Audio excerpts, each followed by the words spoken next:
Welcome, everybody, to another episode of Cinematic Realms. I'm your host, John Webster, and with me, as always, Jared Drosel. How are you doing, Jared? I'm doing well, man. We escaped Mount Tantiss, so how could we be doing any better? Oh my God, I'm so happy to be finally talking about this.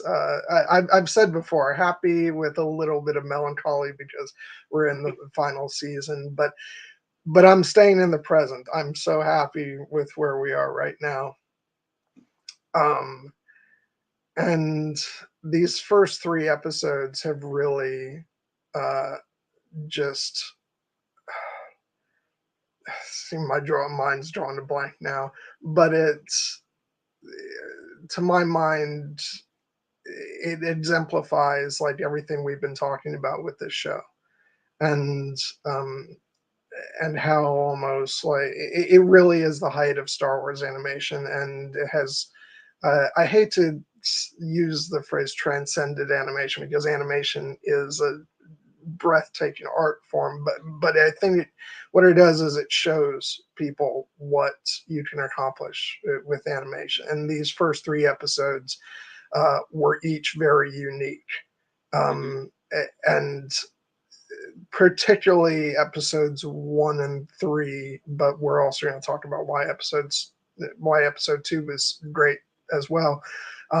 They just like I think they're unlike anything else we're getting in Star Wars, and definitely raises the bar as far as like animation storytelling and really just storytelling, in the franchise in general. But in case I'm like overdoing it, let me know if I am. Tell me what are you feeling after these first three episodes? Just joy, uh, among other emotions, but joy at being back with our beloved Clone Force 99 as they go off on one final run, one final adventure, at least within the confines of this show. Um, but I am perfectly happy to know that this is the stretch run for the moment because it's clear to me that from these three episodes, if it wasn't clear before, that this is a show that is firing on all cylinders and everyone has a clear idea about what kind of story they want to tell with this show, from the writers and directors to the voice cast to the animators, and it has created something that I consider to be a truly special piece of storytelling, not just Star Wars storytelling, but storytelling in general. And irrespective of the medium of animation, well, although I would say that this is a, a top flight example of what animated storytelling can do. But even if you were just to take away the animation part of it, like to look at that shot, it almost looks like it could be a live action shot in many ways, um, which is just a testament to how far we've come since Star Wars animation as we know it started with, the Clone Wars micro series and then the Clone Wars computer generated animated series in 2008. We've now, if we take that as the marker, we've now had 15 years of it, and this is, in my opinion, the pinnacle. We said in our stream discussing the first two seasons, the Bad Batch is a product of everything that came before, and also an evolution, and in many ways the crowning achievement. And we'll see how that goes throughout the rest of this season 3. But if these first 3 episodes were any indication, we are in for just an absolute masterclass in animated storytelling, and I couldn't be more excited. Yeah. Um,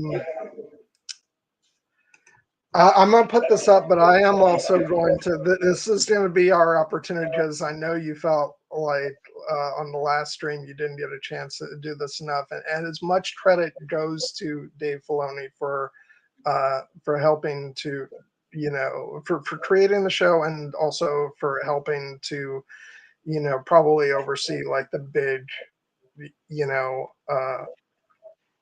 arcs and stuff like that. Really, all credit has to go to um, Jennifer Corbett, Brad Rao, and their team Mhm. of writers and directors, because they really have been the ones to spearhead this thing, Mhm.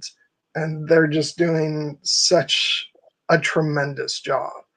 Um, I, I just, yeah, it's so amazing what they're doing, because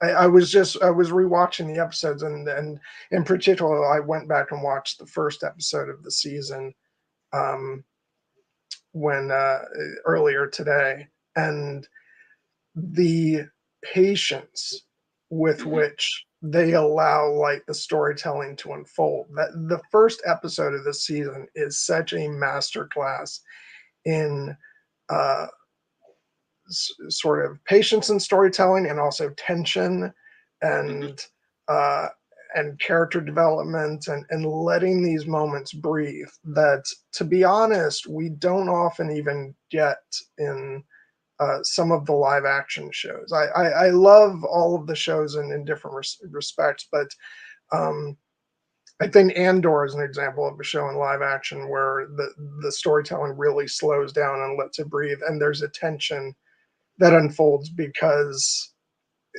it's not sort of rushing through things.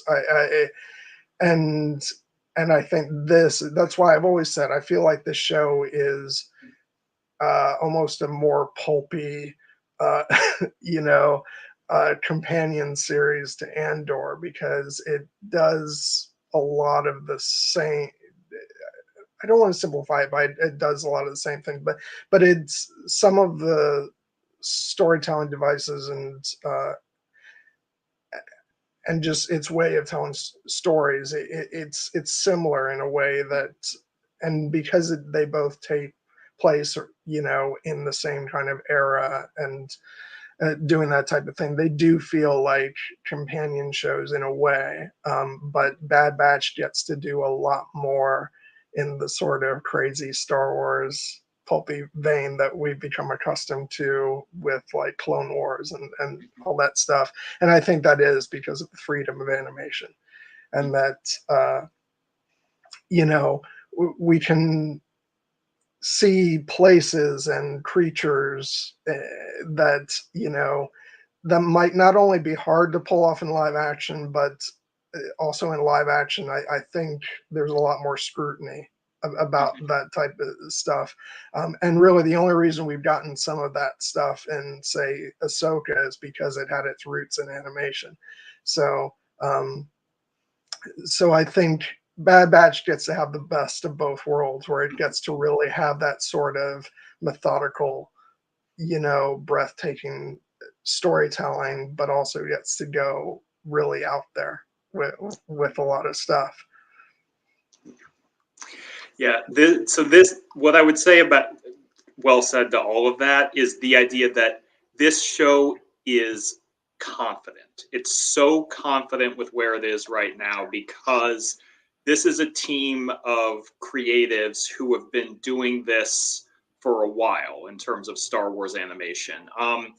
And just to kind of address the Dave Filoni of it all. So when people think of Star Wars animation, they rightly think of Dave Filoni because he has been probably its greatest champion and its most public facing, creative voice. And he was, the apprentice to George Lucas's master on the Clone Wars, and he has played an instrumental role in the creation of and the supervising and guiding of all these Star Wars animated shows that we've gotten so far. But he doesn't have quite the same role on this particular show, Star Wars The Bad Batch, because frankly, he's been promoted. He's now holds a higher position in Lucasfilm where he has more of an overseer role. So he's not in the day-to-day trenches as much as he once was on the Clone Wars and Rebels. On those shows, he was what's called the supervising director. which basically is the animated term for showrunner. And he has on this show, The Bad Batch, that title is held by Brad Rao, and Jennifer Corbett is the head writer. And the two of them are kind of like the co-showrunners on the show. Well, Dave Filoni is now, I forget his exact title, but he effectively holds the position as the head of creative and development at Lucasfilm. So he oversees all these shows, and he did help originate this show, but he's not involved in the day-to-day in the same way, especially because he also has started to branch out into live action with The Mandalorian, The Book of Boba Fett, and Ahsoka. And that's fantastic because he's a great storyteller and he deserves to be able to tell stories in all mediums. But what he does more with this show is kind of help make sure it fits into the larger vision of the entire Star Wars enterprise at the moment, which means, connecting storytelling to the movies and the other animated shows and making sure that everything is kind of narratively streamlined going forward. Whereas Jennifer Corbett and Brad Rao are much more in the day-to-day trenches with the Bad Batch, writing the episodes alongside some of their longtime partners like Matt Michanovitz, who wrote episodes 2 and 3 here. He's a longtime veteran of Star Wars animation as well. Directors like Saul Ruiz, Nate Villanueva, Stuart Lee, they all are veterans of Star Wars animation. And part of the reason that we consider this to be the pinnacle of Star Wars animation at the moment is that all of these creative people they've honed their craft for so long, and now they get to just play with the tools that come with the benefits of 15 years of technological advancement with this animation.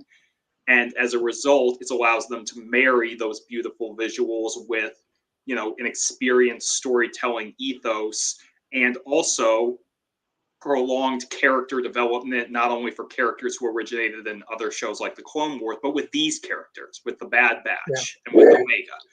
This is the 3rd season of the show.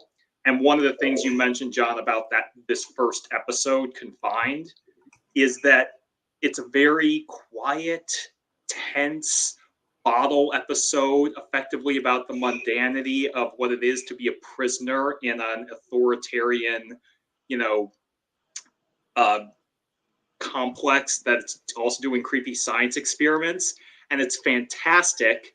And it's also the kind of episode that you could not do in the first season of this show, and possibly not even the 2nd season of the show, although by then I think they had reached that level. But this is the kind of episode that only works when we care enough about a character like Omega and Crosshair to want to spend that time with them while they are confined, while they are prisoners, because the character is really our constant through line through that sense of designed monotony. And it's fascinating because we get to see how the characters themselves react to that. And that is one of the things that I love so much about the first episode. I would say that the first episode and the 3rd episode are unique and special episodes for the Bad Batch. And I think the 3rd episode's my favorite for reasons we'll get into. But the first episode is just an art piece. It has so much in common with, like, say, The Solitary Clone and The Outpost last season, and The Crossing, which was another episode that we love. You had mentioned that the show thrives in the quiet moments. The first episode, Confined, is one of those episodes. And then the 2nd episode, not to overlook it, is much more of a traditional Bad Batch episode, but it's a great example of what those episodes can be as well. So yeah, I feel like I haven't, like, more and more I've been staying away from, like, online conversations about the show, with the exception of maybe, you and I are both in the Force Center Discord, and I think we consider that a safe space for for having fun Star Wars discussions. But I do fear, without looking at too much of that stuff, that episode 2 is probably being massively undervalued by people, but thematically and in terms of setting things up, and not to mention just spending time with Hunter and Wrecker in the state that they're in. There's so much in that episode that is so great. It's just unfortunate that it's, sandwiched in between two of the best episodes of Yeah, Star Wars ever. yeah, So, and but I also am grateful that it is, because it's the kind of episode that can only work between yeah. those two episodes. It would not have worked as, say, a standalone episode next week. And also, I am very glad that they allowed all three of these episodes to air together, because I actually, sometimes you're like, oh, why did they do that? I kind of wanted to just sit with that one episode this week. And I would have loved to have been able to sit with just the first episode confined, but because I thought it was such a beautiful achievement. But I guarantee that a lot of people would have been like, oh, that was so slow, that was so, like, we didn't really advance the story, which I kind of want to just toss that aside. But I feel like people will appreciate that episode and the second episode more, because we get the explosive payoff in episode 3 that is just an all-timer episode for the show, and it just rockets us off towards the story for the rest of the season and the rest of the saga in such a brilliant way. And the first 2 episodes are the essential setup for that. So very pleased that we I'm got I, I'm kind of conflicted because I got to experience the episodes sort of both ways, because I watched the when the episodes dropped, I watched them all three straight through. But then, as I was preparing for this watch, uh, I slowed down and did like focused on an episode like each day leading up to the stream, and then I did watch the first episode again today, because the part of the drawback of like taking your time with the rewatch is that if you're doing a stream about it, it's been a couple days since you saw one of the episodes. So, um, but by breaking them up, I got to appreciate Mhm. the style and storytelling of each one of these episodes as their own entity. Yeah. And they actually are three very unique and different episodes. As much as 1 and 3 do kind of, especially when watched close together, they feel of a piece together. When you watch them separately, you realize actually, like Yeah. stylistically, they're quite unique from each other. Um, and so I don't know what I would have preferred. Honestly, I try and separate my own preference out away from thinking about, oh, but the outside reaction would have Yeah. been blah, blah, blah, blah, because that has nothing to do with how I process and perceive, the episodes. So I don't know. I could have taken it both ways, but on the other hand, like, I got to see, spoiler alert, I got to see Crosshair and Omega team up and escape from the Empire. So I'm not going to complain about having gotten that Yeah. episode already, because that like just because I told you when we were discussing this on our own, uh, after the episodes dropped, that I actually did not expect them to get away, I and didn't. I didn't care. I mean, I cared, but like in the moment, I was like, I know this isn't going to work, but I'm just so enjoying seeing these two team up. And then when it did work, I was like, oh my God, Yeah. that's so great. But yeah, no, so I don't regret getting, the three of them together, but also in a parallel timeline, I'm also appreciating, these being dropped 1 week at a time.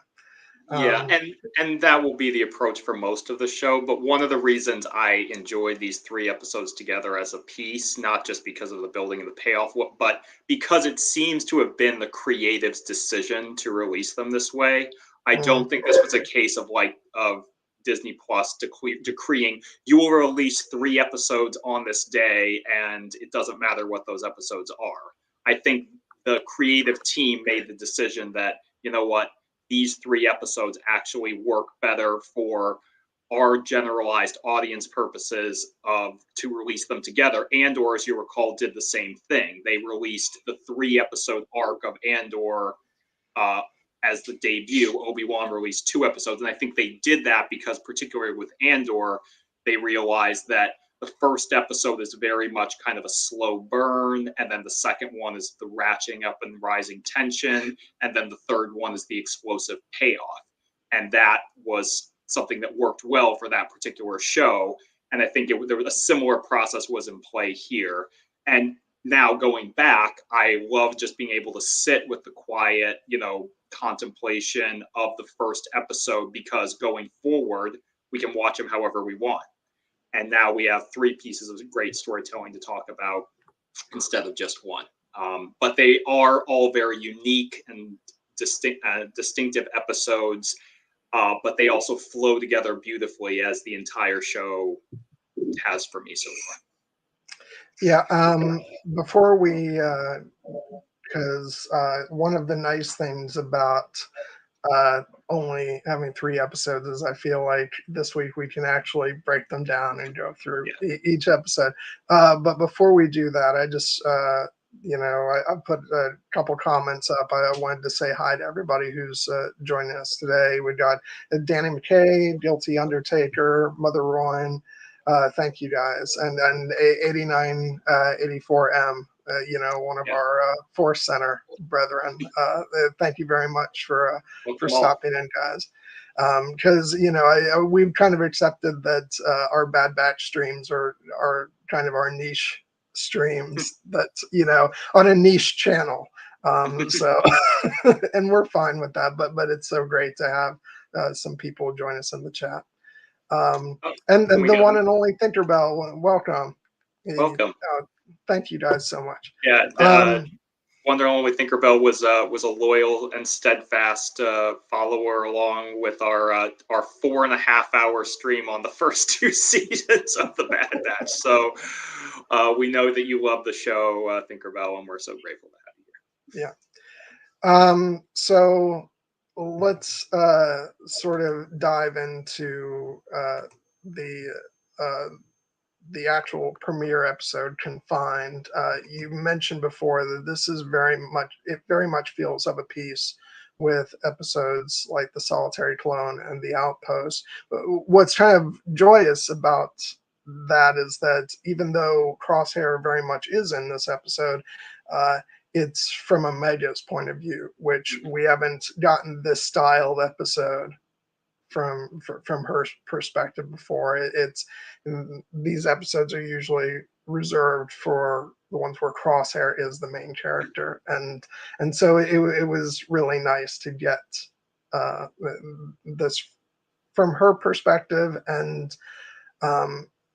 just what a beautiful episode, and all the little touches like that ratchet up the tension, like the water dripping from the faucet, the blood being scanned like a time bomb that's about to go off, where you're just waiting because Omega's blood is going to end up in there sooner or later. I was on the edge of my seat through this, and yeah, maybe some viewers who they're not used to Star Wars being like this, let alone Star Wars animation. Maybe you'll say, "Oh, it was slow. Nothing happened in this episode." I'm like, no. This was a half an hour of glorious, like, tension building, and gave us such great character moments, and just like everything about this episode is the fulfillment, the promise of what Star Wars animation can be, and I just loved it so much. It's a great episode. Yeah, and it is notable that the premiere is written by Jennifer Corbett herself, the head writer, as she had also written The Outpost and a few other key episodes of the show. And it's directed by Saul Ruiz, who fans of the Clone Wars and Rebels and Star Wars animation will recognize as a staple director who has done many, many episodes of the show. So this was the kind of episode, as we alluded to before, it's the kind of episode that a show like this kind of has to earn. in this, not in the sense of though they can't tell whatever stories they want, but just in the sense of you're going to do an episode like this, you want to do it at the time when you've built up enough audience trust and empathy for these characters that you're willing to follow them basically as they go through their day-to-day lives. And many beloved shows have done episodes like this that are kind of bottle episodes, but also just kind of like emotional character pieces that but in this case, there's also an underlying element of, essential saga lore that is being laid in here that has been hinted at since the very first episode of this show.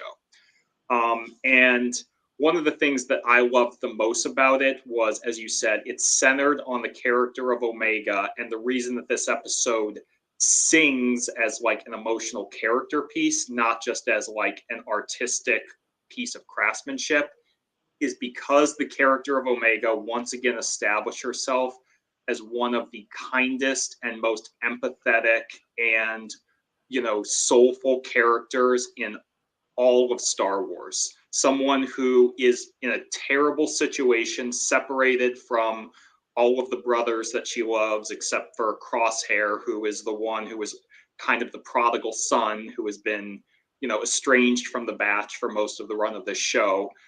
And Omega is clearly, desperately lonely and, longs to be able to escape, to be free, to be reunited with her family.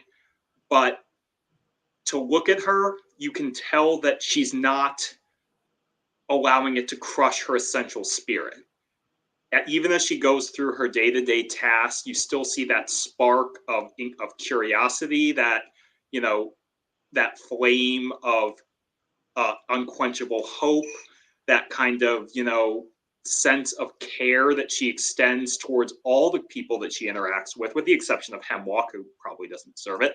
But her interactions with Nala Se, with Emery Carr, her sister, as we learned at the end of last season 2, with Crosshair, her brother, and with Batcher. Let us never forget Batcher, because Batcher is now an essential part of the squad, just like Gonky. So, but can I just say that when I first watched these episodes, it's the accent, it's Omega's accent, but I mistook his name for Badger, like that he actually had a name, which I should have realized the Empire wouldn't give. A designation, LH201. Yeah, and so once I found out that his name was Batcher, of course Omega named him, and well, it's a her. I believe Batcher is a she, but yes, it's charming, and as 8984M points out in the chat, in Michelle Ang's delightful Kiwi accent, all of the members of the batch have their own inflections as she says them, because you can call him Hunter, or you can call him Hunter. You can call him Tech, or you can call him Tick. You can call him, Rekka or Rekka, or Crosshair, or Iku, or Omega.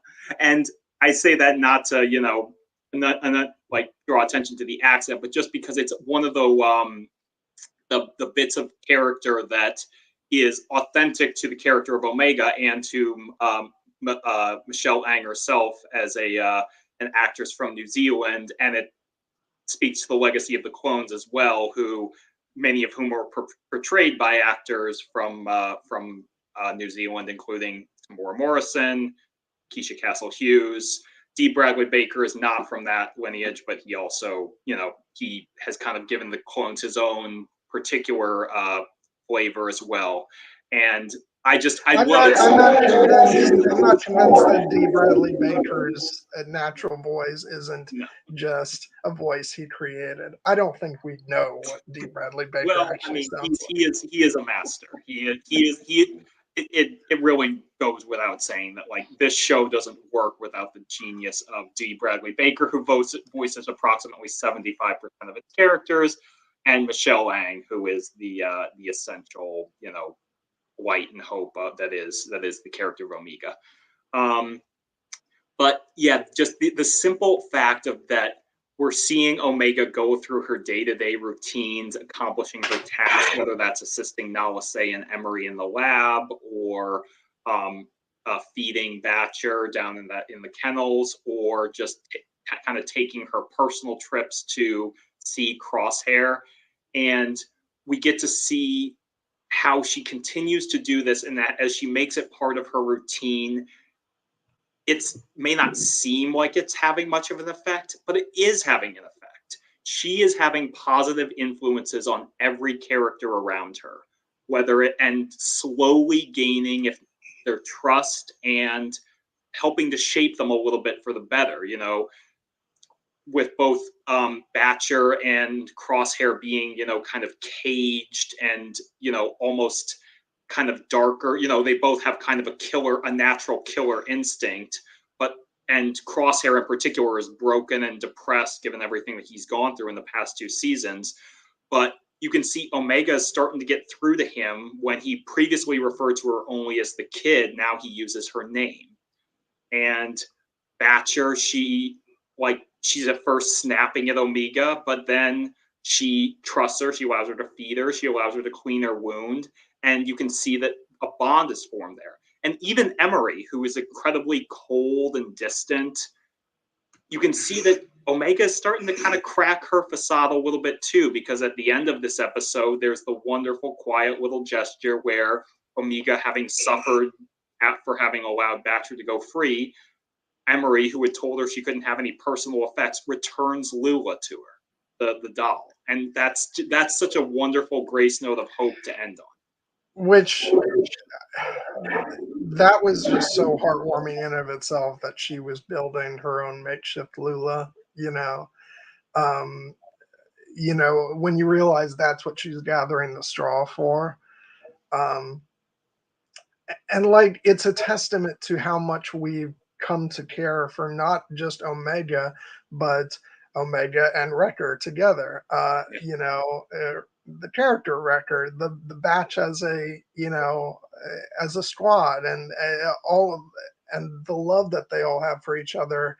And that a beat like that could just like melt our hearts, and then make us feel so much anger when it's taken away from her, and then the feelings we get when that's returned to her at the end. And it's just so beautiful the way the show has earned little stuff like that. You talked about how the show maybe could not have gotten away with an episode like, probably could not have gotten away with an episode like this in its first season.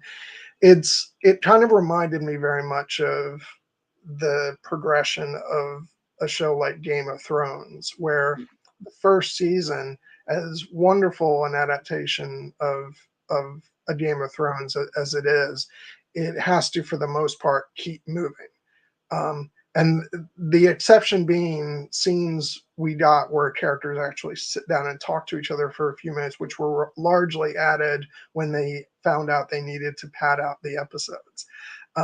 But then cut even to season 3, and you've got you know, these long stretches of conversation between like Tywin and Tyrion that just go on, and it's not a question of is the audience going to get bored. Like, that's what we were there for. And and it was just, we were so glued to watching these actors play off of each other. It's sort of the same thing here, where the show has earned the audience trust, as you said, and so we're there to see the show do what it does best. And so to get these quiet stretches, where it's just building,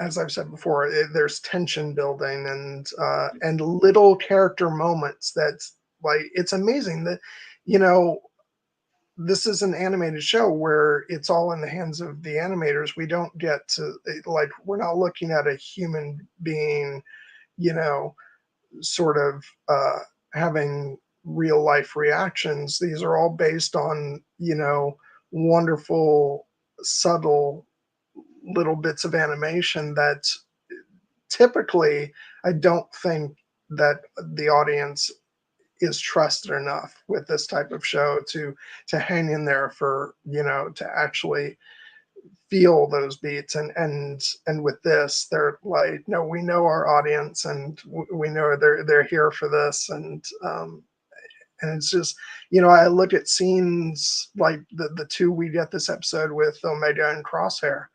Mhm. Just there's so much subtlety going on in the beats between them. I mean, and just, the end of the second scene when Crosshair just stands up and he says, Omega, don't risk anything for me. I belong in here. And she So responds, hard. none of us belong in here. And then the reaction on Yeah. on his face. It's just I never expected to see such beauty and artistry and coming from Star Wars animation, as much as I loved it from the Yeah. early days of Clone Wars when I first bought that season 1 Blu-ray. Um, I loved it because it was giving me like that pulp serial Star Wars adventure that I love and crave, but there were limitations Mhm. to what it can do. Now there's absolutely no limitations whatsoever. Yeah. And I'm just so happy. Yeah, the advancements in animation are not just a way to make the show look more beautiful, which it is. I could talk for 5 minutes just about the way that they can now do water effects that would have been impossible even a few years ago. But probably the single greatest advancement in the animated storytelling is the fact that they can focus more on the characters' faces and do close-ups and small emotional micro reactions that greatest shows like Clone Wars and Rebels were in their early seasons.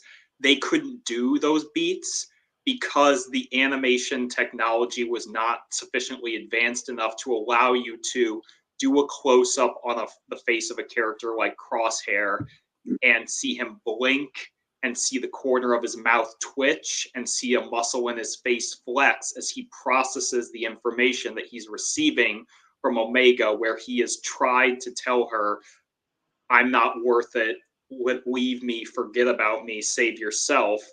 And she is telling him, I'm not leaving you.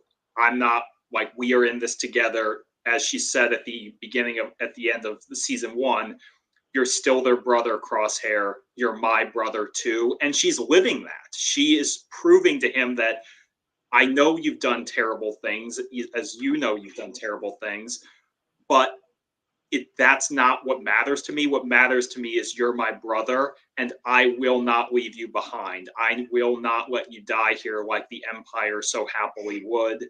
We are in this together.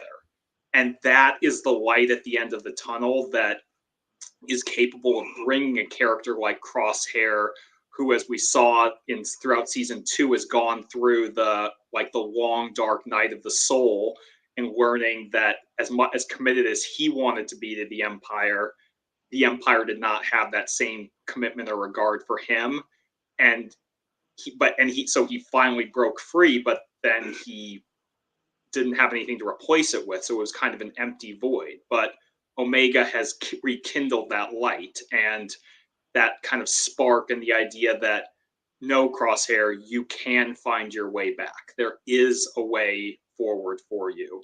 And that's why we'll get to it in the third episode. But that wonderful moment where Omega, who has been so hopeful and driven forward, finally starts to despair because her plan isn't working. And Crosshair in that moment emotionally picks her up. And you're just like, this is so good. This is such good storytelling.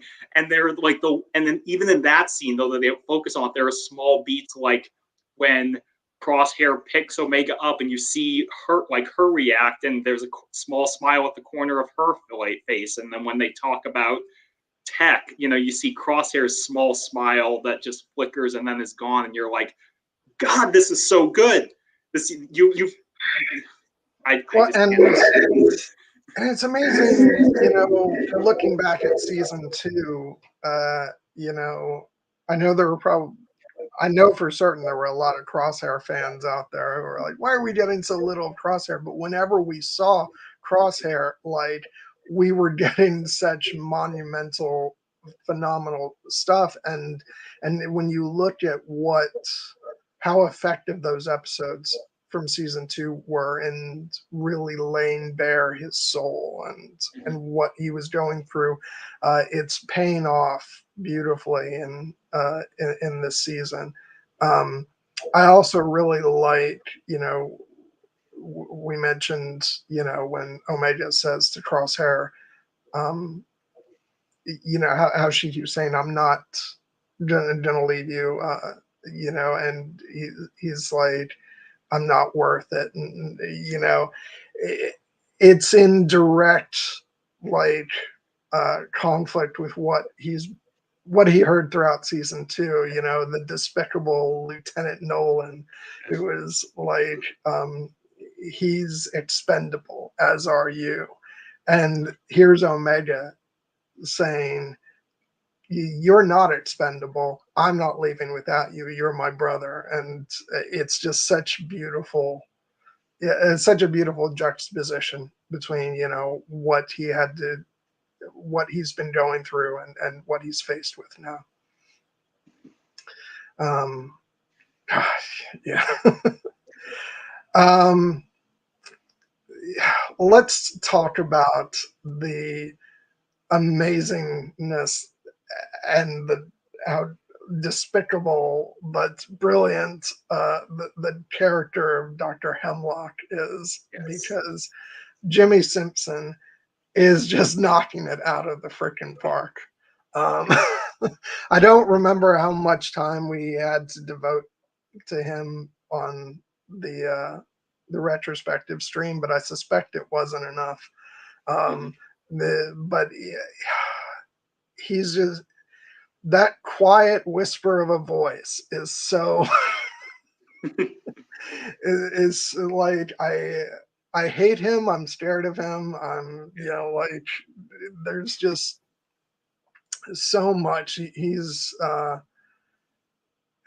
and you're like, he speaks, about, especially when he's talking about Batcher and how Omega just basically, signed his death warrant that, I didn't know you were so cruel. And I'm just like, shut up.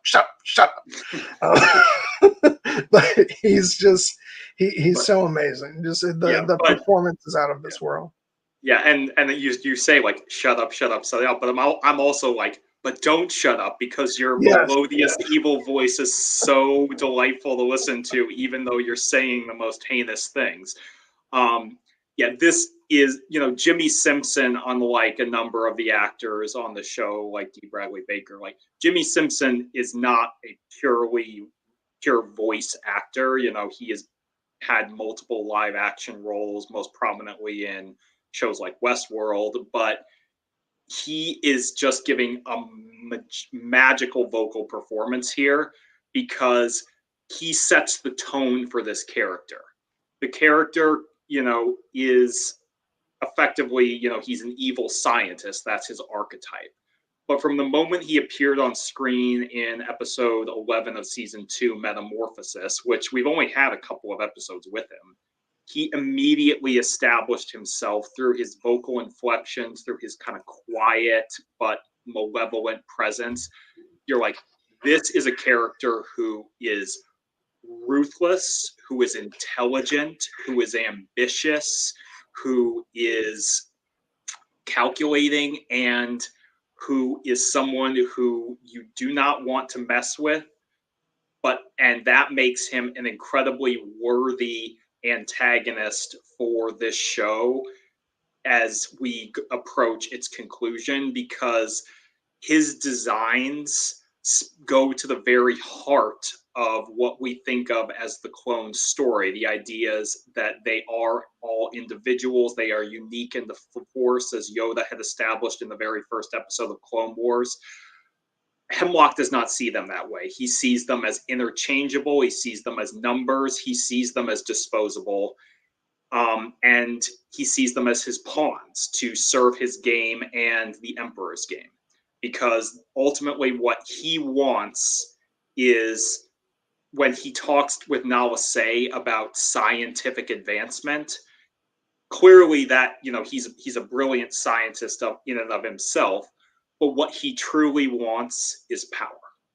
And that is the philosophy that informs his entire ethos. Like we had learned briefly in season 2 as a detail that he had been expelled from the Republic Science Corps because he was doing experiments that were too extreme, and of course that put him immediately on Palpatine's radar as somebody's like, "Hey, I've got another job for you," and he's like, "Ooh, yes, happily do that." Palpatine probably repeated his.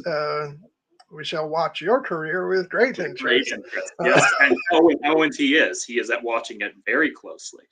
But the thing that I really like in this particular episode, where we see Hemlock in his capacity running the base, we see him and Nala Se kind of starting to peel back the edges on Project Necromancer, which we will talk about in detail later. But the thing that I really love about Hemlock in this episode is the scene after Omega frees Batcher, and he has that speech to her where he tells her basically, you domesticated this wild Lurka hound, and therefore you made it weak, and therefore it will die. And Omega obviously is distressed and angry and pushing back on that, but Hemlock has the idea that your actions have consequences, and weakness is something that I will not tolerate. Oh yeah, no. None of Hemlock's projects would pass IRB review for you science nerds out there. But the thing I love about that is that he says it with such malevolence and such certainty that you almost believe it. Like, did Omega, is this a lesson that Omega needs to learn, where you want to, if you try to tame a wild animal, you could, endanger it if you release it back into the wild. And that could be a harsh lesson for her. But what I love so much about it is we go to the end of the episode and we hear Batcher howling off in the distance, and we're wondering, was Hemlock right? Is Batcher being torn apart by some vicious beast in the woods? But then we see Batcher standing on the shuttle, proud and free, howling at the moon, and you realize, no, Hemlock's philosophy is wrong. Omega was right. She did the right thing, and that just sets you up to know, well, it's funny, when it cuts to actually seeing Batcher, you realize, oh, that's right, I'm watching Star Wars, not Game of Thrones. Oh yeah, in Game of Thrones, where the direwolves die, Batcher would have been torn to shreds by that dry axe in 2 minutes. But that's not this show. Both great shows, but in different ways. Yeah, which goes to that George Lucas ethos that he passed on to Filoni. It's like Star Wars is about hope. So we can go through all this darkness, but you can't take away that hope. That's key to what Star Wars is. Yeah, and I love when Batcher returns, and of course he's going to, looks like he's the newest member of the Bad Batch, which makes me very happy. But no, they had Gonki as their kind of unofficial droid mascot, and now Batcher, she's the loyal pet. And I've seen people make the joke, which I absolutely agree with, the fact that Crosshair is going to be the dog dad who didn't want a dog, but then becomes is the one who has to take it for all the walks, and ultimately Okay, this is so funny because I've spoken to some of you guys before about in our in our friend group about how my dad was absolutely the dog dad who didn't want to be dog dad, because our little one Sam, who we just lost last year, my mom and I had gotten him, and or well, we had gotten his dad, and then uh, he had puppies, and Sam was one of those puppies, and we decided to keep him, and Dad was like, we don't need another dog, and so he was very much against it, and then Sam just was glued to him, and like everywhere Dad went, uh, Sam was following right behind. And what's the reason why I say this is because I was watching this episode out in the living room today, and my dad was out there, and the scene where Omega is feeding Batcher came up, and he's like, "That's the kind of dog we need." And so yeah, the parallels right there are just too good to not mention. But yeah, no, I would love that for Crosshair. I hope that happens. Like we're imagining all this, like this dark fate for Crosshair, at the end of the show, and really his dark fate is just that he goes off at the end, and you know, and he's the classic dog dad, which I would be very happy with if that's his end. Yes, indeed. Um, but another aspect of that first episode, which, and not just the first episode, but definitely, especially the third episode, is I love seeing Nala Se's like care and love for Omega. Nala Yes. Se has done some stuff in the history of Yeah. Star Wars that's not good. I'm never gonna forgive her for fives, Oh yeah. like ever. But to her credit, she does extremely care for and love Omega, and I love the fact that she puts herself on the line to, in episode 3 to try to get Omega out and protect her, and just it is extremely like Mhm. it's an extremely brave move to even just dispose of those samples, Yep. and because she's doing that day after day. She's in a lot of danger, and so I give her props for that, even if she's not exactly she's not a saint. Yeah, no, she is another character who has some very literal blood on her hands. I agree. We can never forget fives. And what is kind of interesting about Nala Se's arc is in that specific Clone Wars arc in season 6, the one with the inhibitor chips and the conspiracy. Omega, or Nala Se, I should say, is kind of the Hemlock figure in that storyline.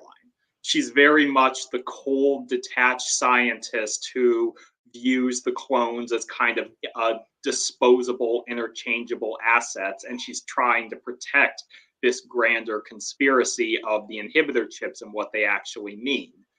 And that's why it's been so fascinating to see her from the jump in this in the Bad Batch from the very first episode.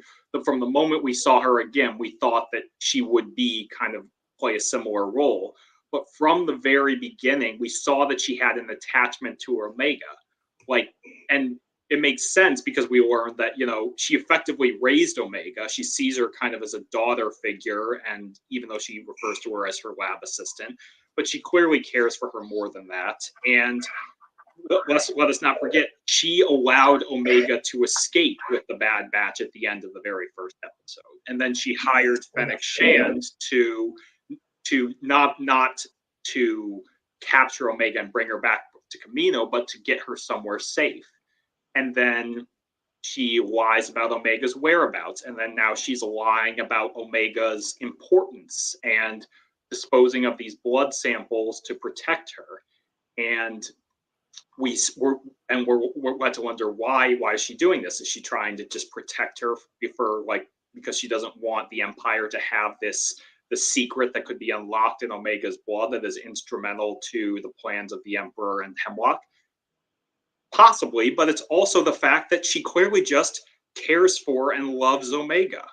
And that's, and that is one of the things that makes her such a complicated and fascinating character, because as certain Game of Thrones characters have said, evil acts do not wash out the bad, nor the bad the good. The Star Wars or I should say, good acts don't wash out the bad, nor the bad the good. But the thing about it is that that hasn't necessarily been Star Wars's philosophy.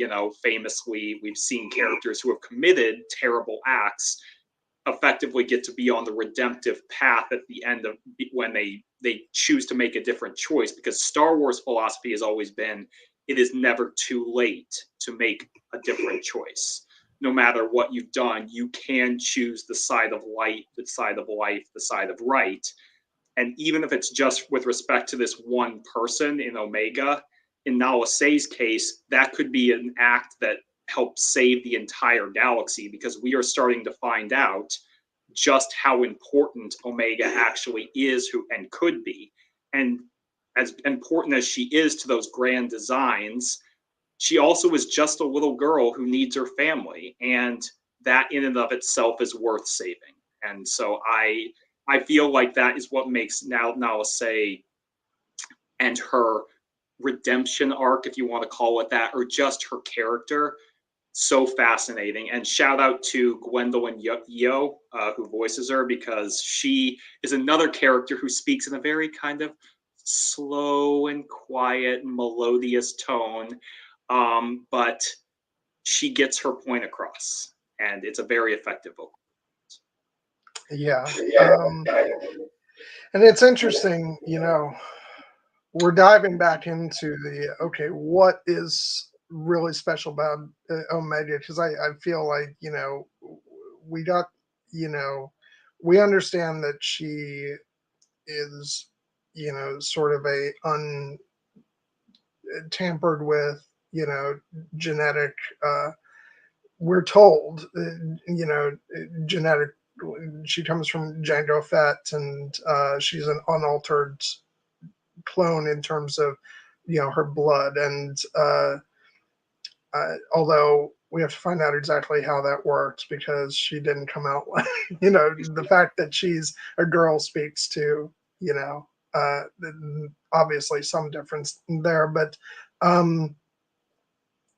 But there's clearly, like, that's at odds with the fact that there's clearly something special about her, and she's not simply, cloned directly from Jango Fett. And I know early in season one, or throughout season one, there was definitely a lot of theorizing going on about some kind of connection to the Force, and that certainly seems to be, coming back here. The fact that her blood enables, this M count midichlorian count transfer say to word. Say yeah. it.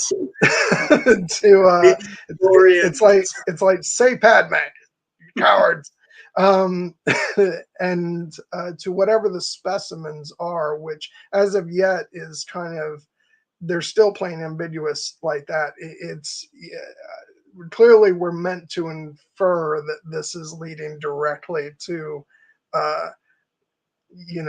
to Rise of Skywalker and, Yes. and Palpatine's resurrection, but there does seem to be a bit more to it as well. That my wondering is if it's not like a sort of subset, that ultimate goal is sort of like a subset of whatever larger thing is going on, because they're talking about multiple specimens.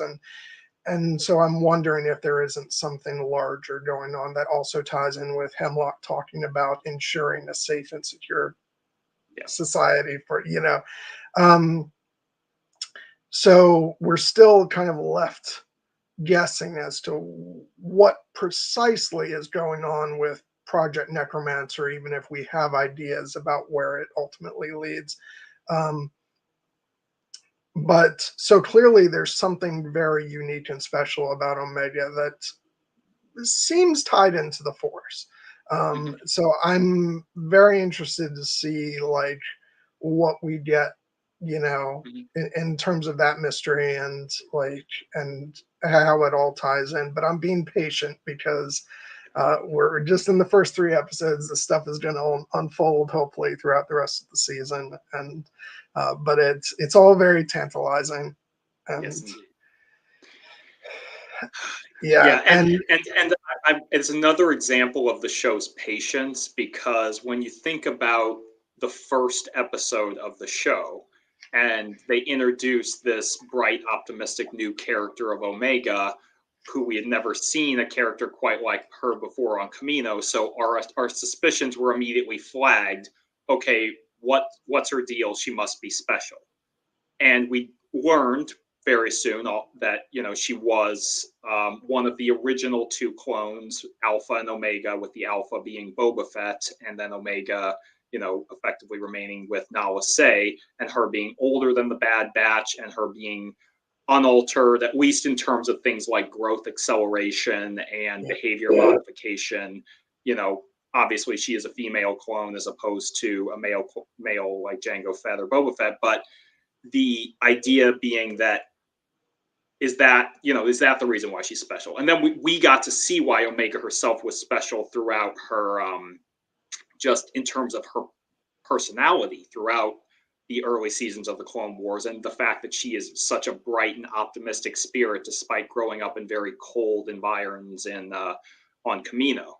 But then that mystery was kind of you know on the back burner in season 2 when Omega was part of the squad. And the reason that she's on Mount Tantiss to start the season in the first place is not because the Empire thinks that she's some special, or that creation, or that she has any genetic potential. It's because Hemlock views her as a pawn to control Nala Se because of Nala Se's emotional attachment to her. And of course, that's the Empire's blindness because, they don't realize that this young child could be so important. And even if they're taking her blood sample routinely as part of their protocol, it doesn't occur to them that Nala Se might be hiding something from her with respect to her. And Hemlock doesn't realize that until it's too late. He realizes that Omega truly is incredibly special in terms of her genetic potential right at the very second when he has to make the choice to either let her slip through his fingers or let her die. And he chooses to let her go so that he can keep that option open for himself.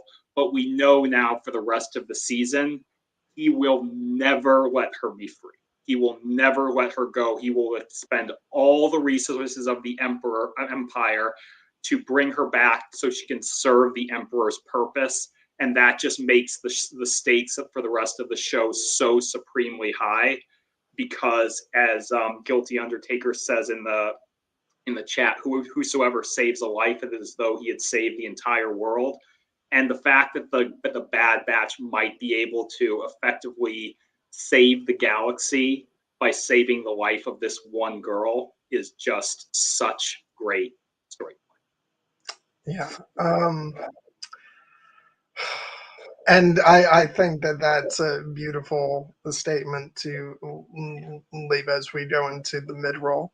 Um, because I do want to go on and we're inching towards talking about uh, you know our other batchers, Hunter and Wrecker. So I really do want to go into talking about the second episode.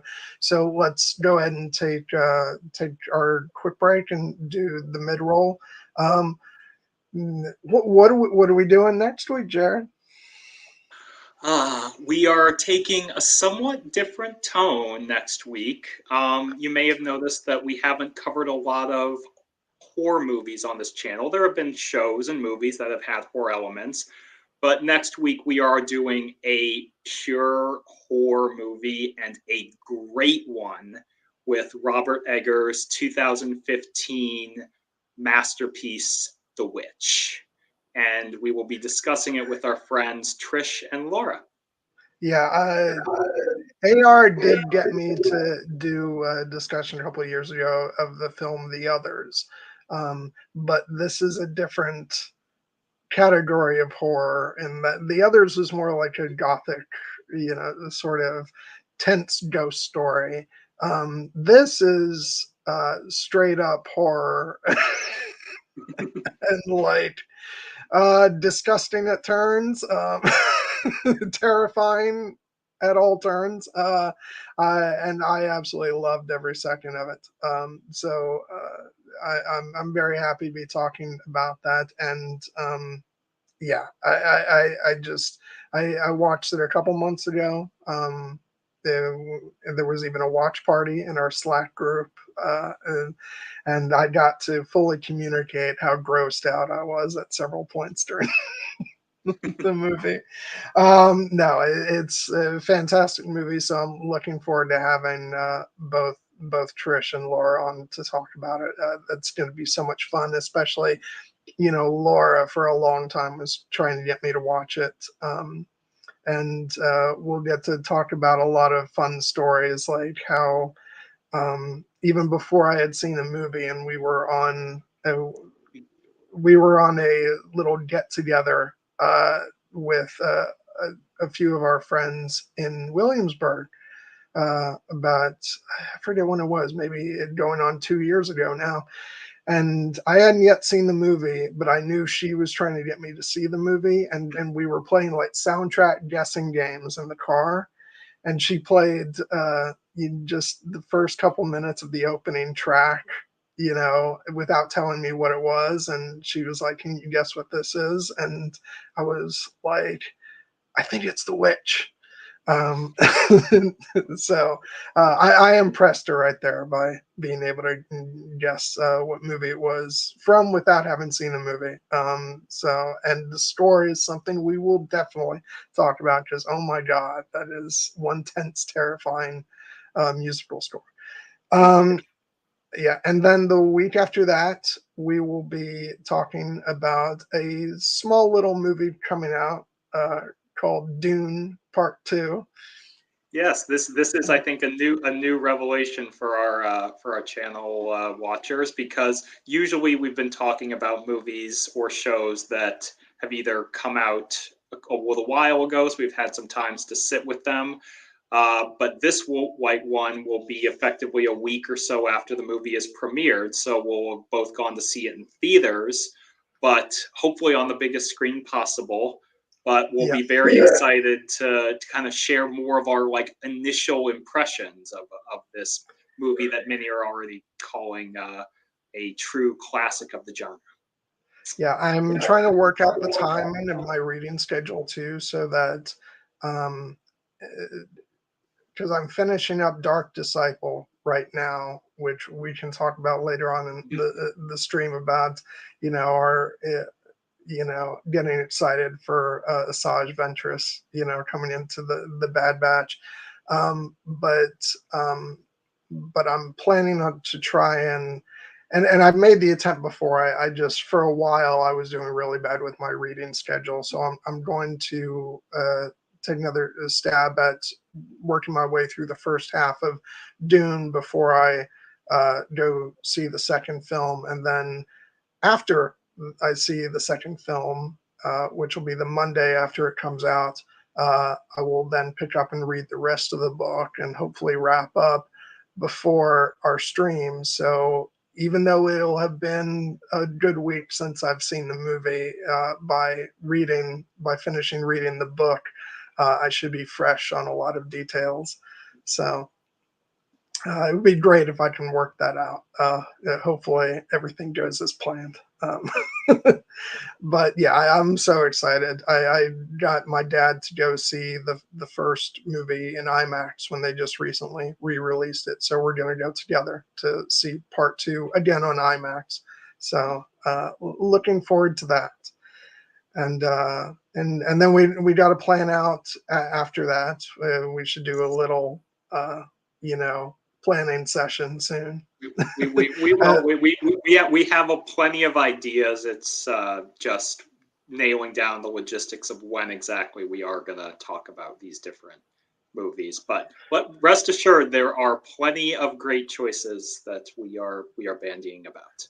Yeah, things that we know we'll be doing in the future are more Bad Batch streams. I think we've talked about sort of tentatively doing a another stream about halfway through the season, and then another stream at the end of the season. And then we will also, once we get later on down to May, in time for the anniversary, we'll be doing a stream on Star Wars Episode 1, The Phantom Menace, for its 25th anniversary, which I'm very excited about. Yeah, which will hopefully be a kickoff for us to do a much larger project with related to Star Wars. But the Phantom Menace, we would be talking about that regardless, because it is a very important anniversary for a very important movie for both of us. Yep. All right. Anything else you want to mention before we dive back in? Nope. Just with circling back to The Witch, I would say that, you know, for those of you who haven't seen it, it is an incredibly scary horror movie, but it's not the traditional kind of horror movie in that it's really not like a slasher fic, and there aren't a ton of like jump scares. So if those are the kind of things that kind of put you off horror movies, I would say that The Witch would be a good one to actually kind of give you a vibe of a different kind of approach, because it is incredibly scary, but it's much more about a sense of atmosphere and kind of building supernatural dread, not so much in terms. There is violence, there is, frightening imagery, but it's not. This is not like a Saw movie. So if that's something you're worried about, you don't have to be. There is one particular jump scare which comes at a very confusing moment for me, that makes me feel some conflicting things. Oh, we will talk about that. Yeah, no. So let's dive back into season 3 of the Bad Batch. Moving on to the second episode, Paths Unknown. Speaking of horror vibes, yeah, we get to join back up with Hunter and Wrecker, which, it's almost a ray of sunshine seeing the two of them, but they're so like, depressed and sad, that like we feel for them, but it does, like, there is a little bit of a reprieve in that it does kind of feel like settling back in for a more traditional Bad Batch episode, and yet not at the same time. There's so much that's missing.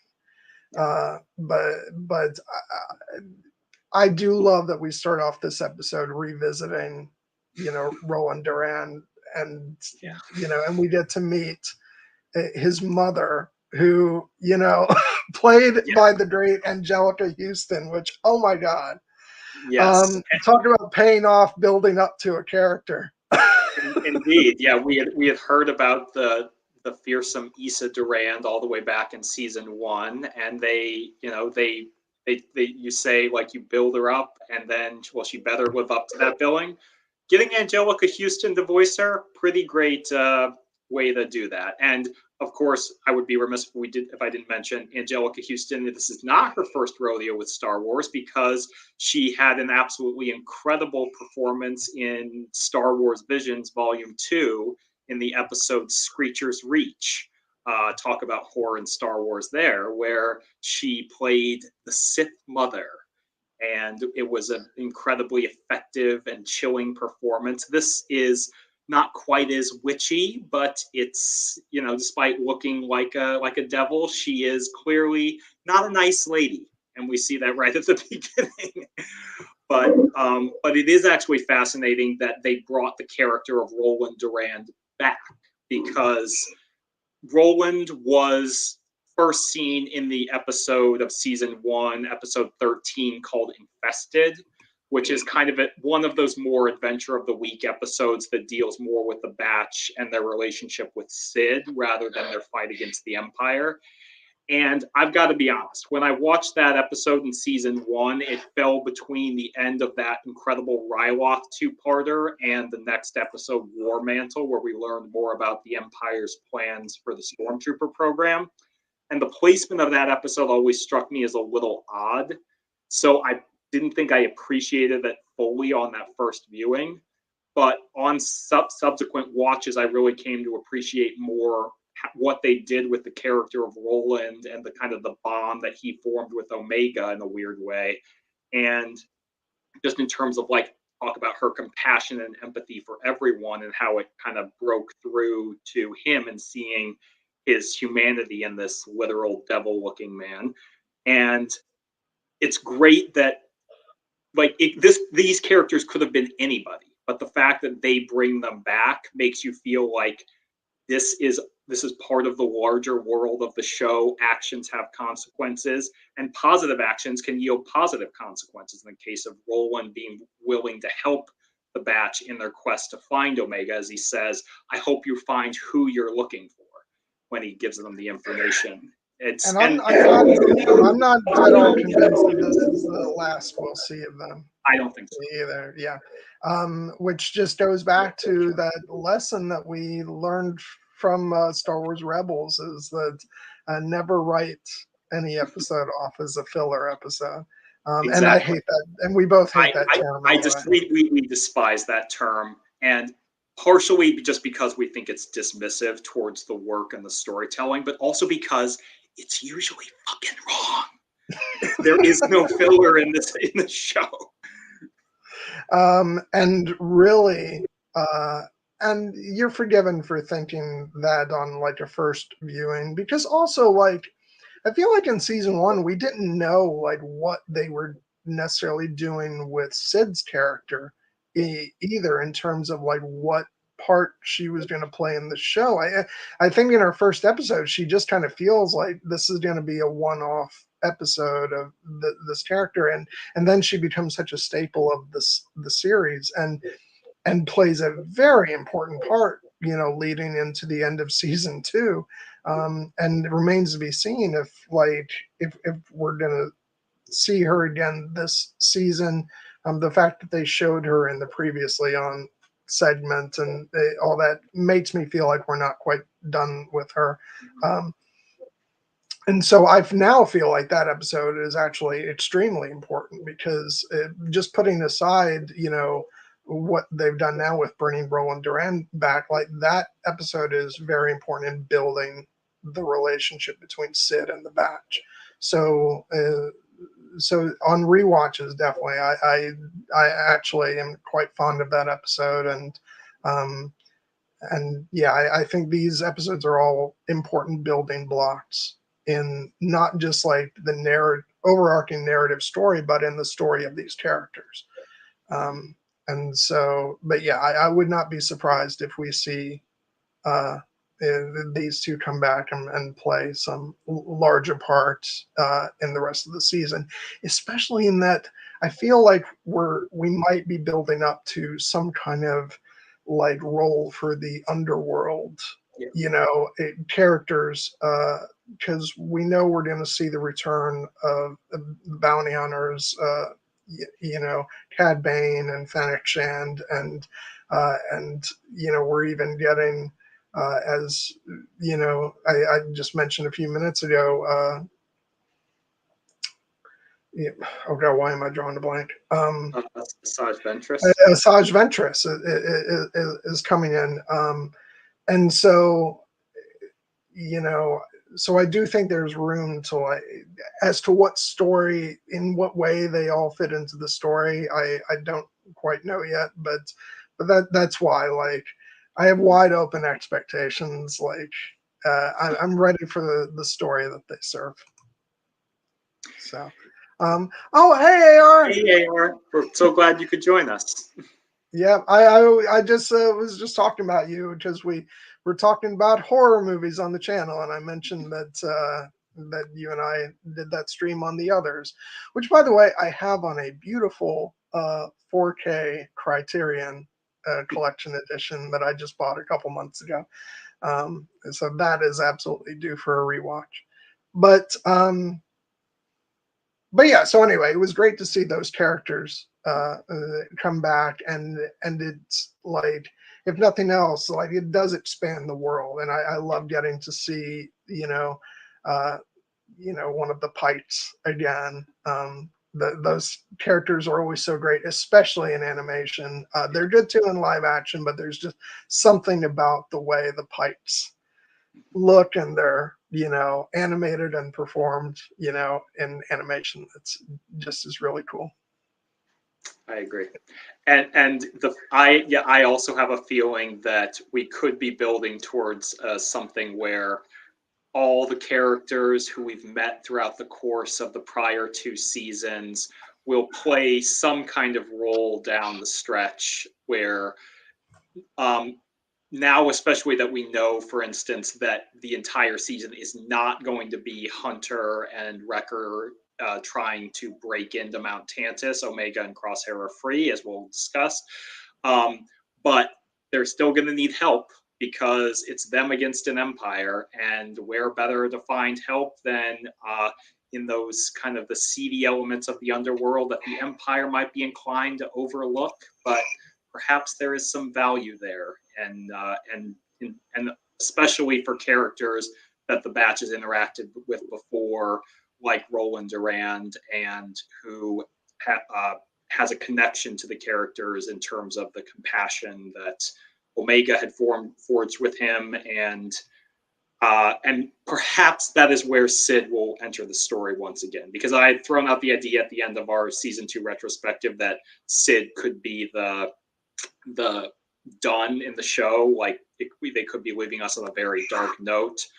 I have a feeling that now that's no longer the case. I do think we will see her in some capacity. Whether or not I'll be ready to forgive her when we see her is another matter, but perhaps we can see if she can earn our respect back. Yeah. Oh God. I hope for the character, even if I'm not in a forgiving mood. But yeah, the idea of bringing together, characters that we've seen along the way in kind of a not too dissimilar from what we get at the end of Rebels, although I don't think it'll be quite in the same jovial fashion. But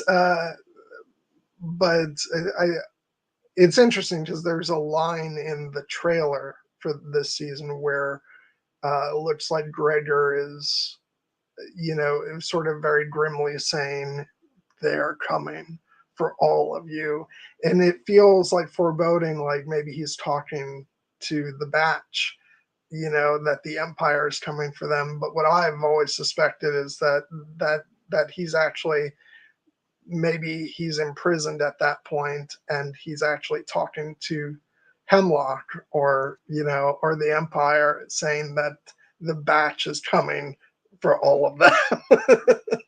And so if that's being the case, they're going to need some help, and so yeah, it'd be very interesting to see what we get as an end game, because right now I have no idea, because I thought a lot of the season was going to be about rescuing Omega and Crosshair, and in glorious Star Wars fashion, they've just sort of how we thought season 3 of The Mandalorian was going to be all about. The man's a mind of Mandalore. Yeah, and then we got that in like episode 2, and then the rest of the season was sort of up in the air in terms of what we were going to get, and so and I have my feelings about that, but we won't get into that.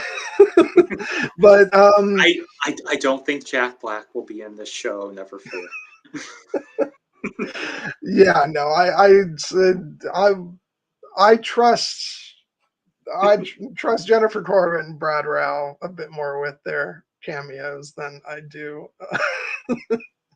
But you know what? Actually, if he does, in an animated, he could voice an animated character. That would be fine. But I actually do think that this is an example. Like, one of the things with that episode was we talked about how much it felt like an episode of Clone Wars in live action, and here I feel like it's going to be much more of the vibe of, you know, getting the band back together, kind of like Star Wars has done similar vibes throughout its animated and live action shows, and I think that we will be seeing a rich cast of characters. Hi, Cassie. Hey, Cassie. But I think that whoever shows up will have a purpose in the show. It will not just be like, oh, hey, there's that character. I think that And I trust these storytellers. In complete fairness, you know, if they did have a, you know, similarly big name cameo like that, for me, that stuff does work better in animation than it does in live action anyway. So I don't think I would be quite as irate. But anyway, getting sidetracked. No, I loved this episode because I actually thought this was going to be a lot more disconnected from the larger story than it actually ended up being. Because obviously I knew it was going to be centered around, you know, the two of them looking for Omega. But I thought, like, you know, it would be kind of a side mission that wouldn't be quite as connected to the overall story. But I was actually quite wrong about that because of course, while they don't find Omega, they find 3 young clones. Yes. You know, played by, and what's the actor's name who? Well, so there are 2. The younger 2 clones, Stack and Deke, are voiced by the actor Julian Dennison, who was in Taika Waititi's Hunt for the Wilder People and Deadpool 2 as well. But the elder clone is voiced by someone who's familiar to Star Wars fans, one Daniel Logan, aka Young Boba Fett. Which you wonder, you know, if they brought in Daniel Logan for this, what else is he doing this season? But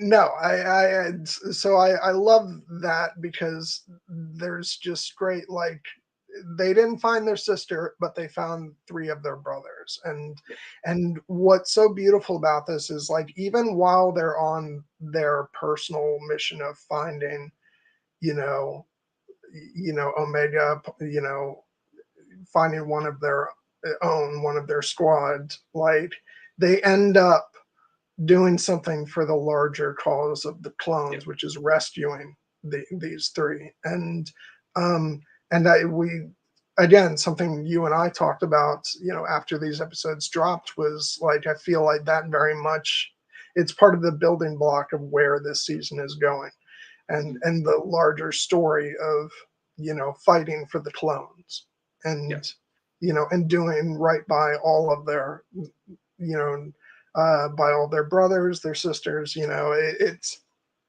so I think that this episode actually is going to be quite important in the foundation of the season overall. And along the way, we also got some wonderful thrills with some creepy crawlies, and and this wasn't the episode that we got the line from the trailer, but now it's just going to be even funnier when we do get a Wrecker saying, like, he says something to the effect of, "Why is there always a monster?"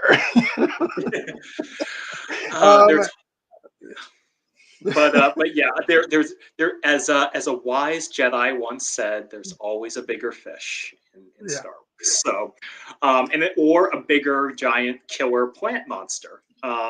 You know, who looks a bit like a Sarlacc / a Rathtar / a Drengir for your High Republic fans out there. It's basically like, if it's big, it's got a big teeth and tentacles. You know, chances are you can find it in the Star Wars galaxy.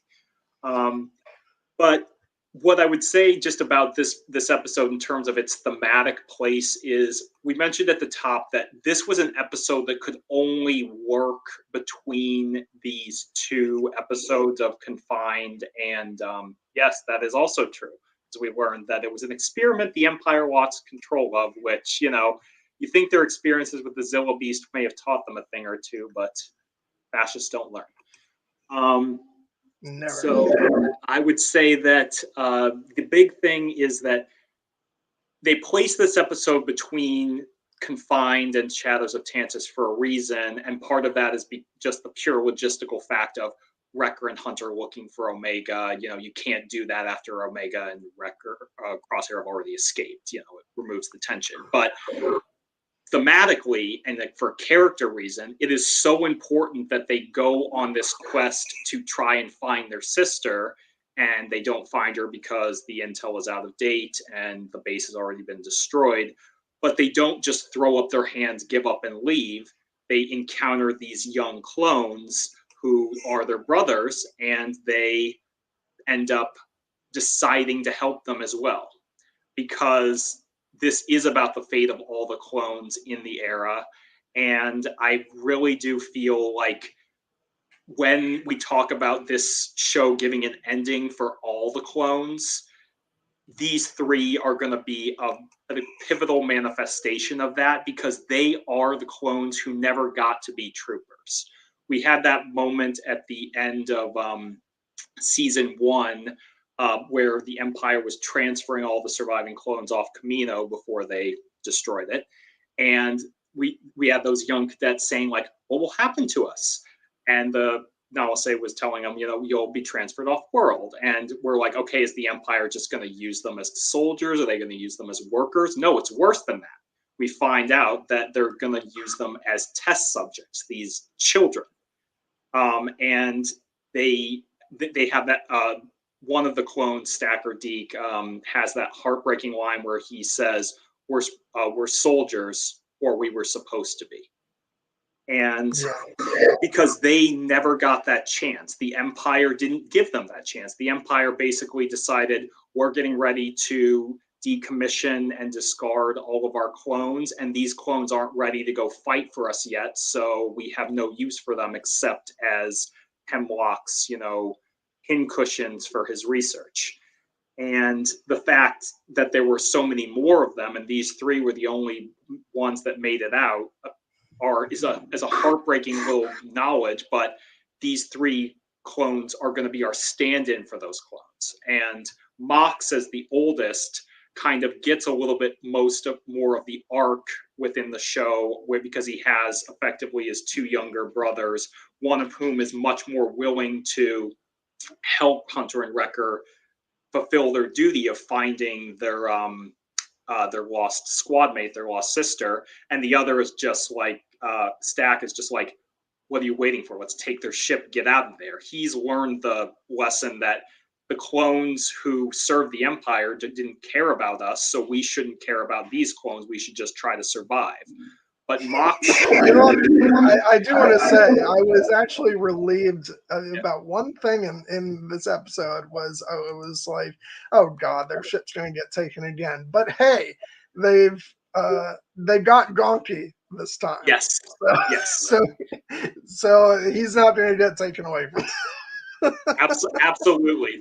Although I was worried for Gonky a second there. I'm like, if they take Gonky from us in this episode, that's just going to be too cruel. But they didn't do that. They saved him. But yeah, just the idea that Mox kind of learns that this is what we need to do. We need to look out for our brothers. I respect that these clones are loyal to each other, and we can do that as well. So when they come back and they save Hunter and Wrecker and their brother Deke from certain death, it's a great character moment for them, and it makes that moment at the end of the episode where Mox is kind of like, we're cadets without an army. What is our purpose now?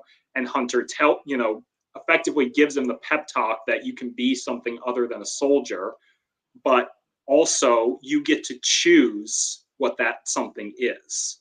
And we see that these clones, these young clones, even though they will never be the troopers that they once imagined they would be, they can still be soldiers in the fight for good if they want to be. And I suspect that they will. Yeah. And it's very interesting, the fact that,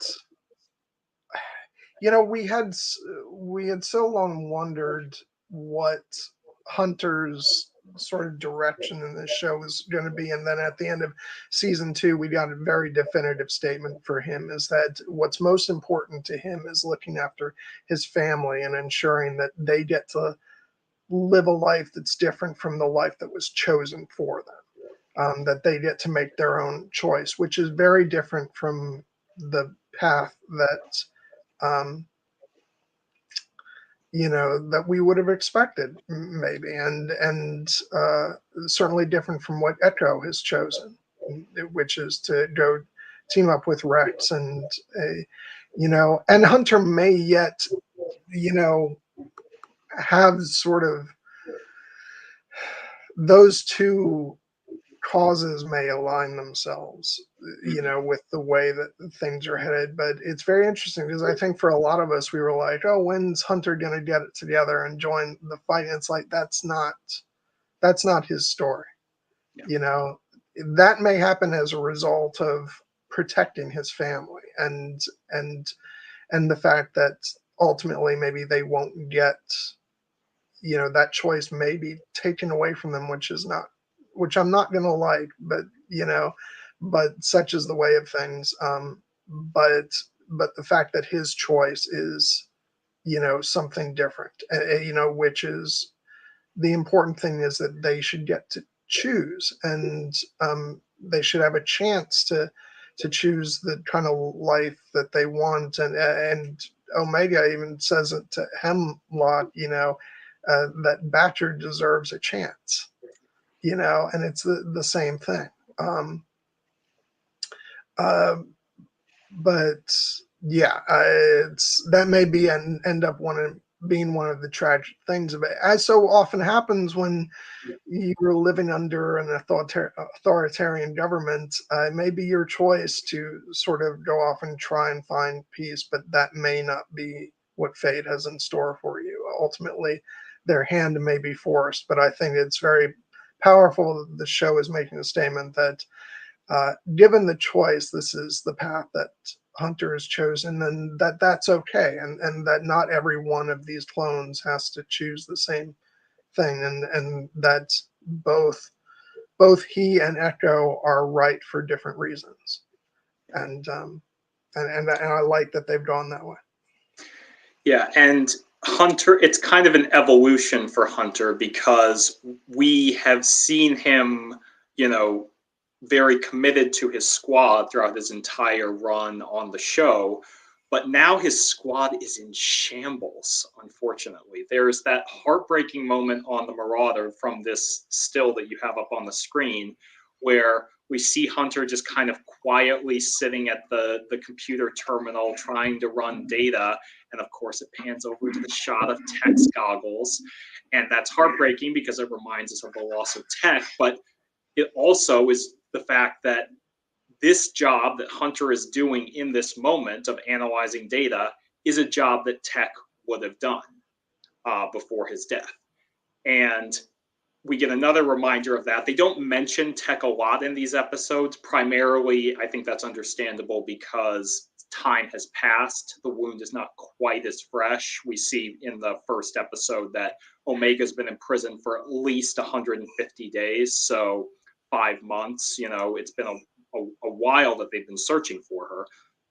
But that gives increased urgency to Hunter when he learns that they might have a lead on Omega's location, and he's like, we can't wait 2 days for Echo and Rex to back us up. We need to go now.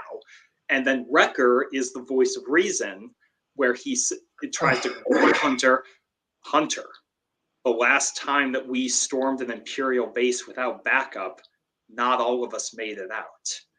And the Tech's presence just hangs there.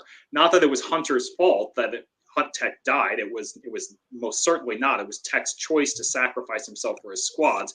If it's anybody's fault, it's Solid Saw Gerrera's. But I would say that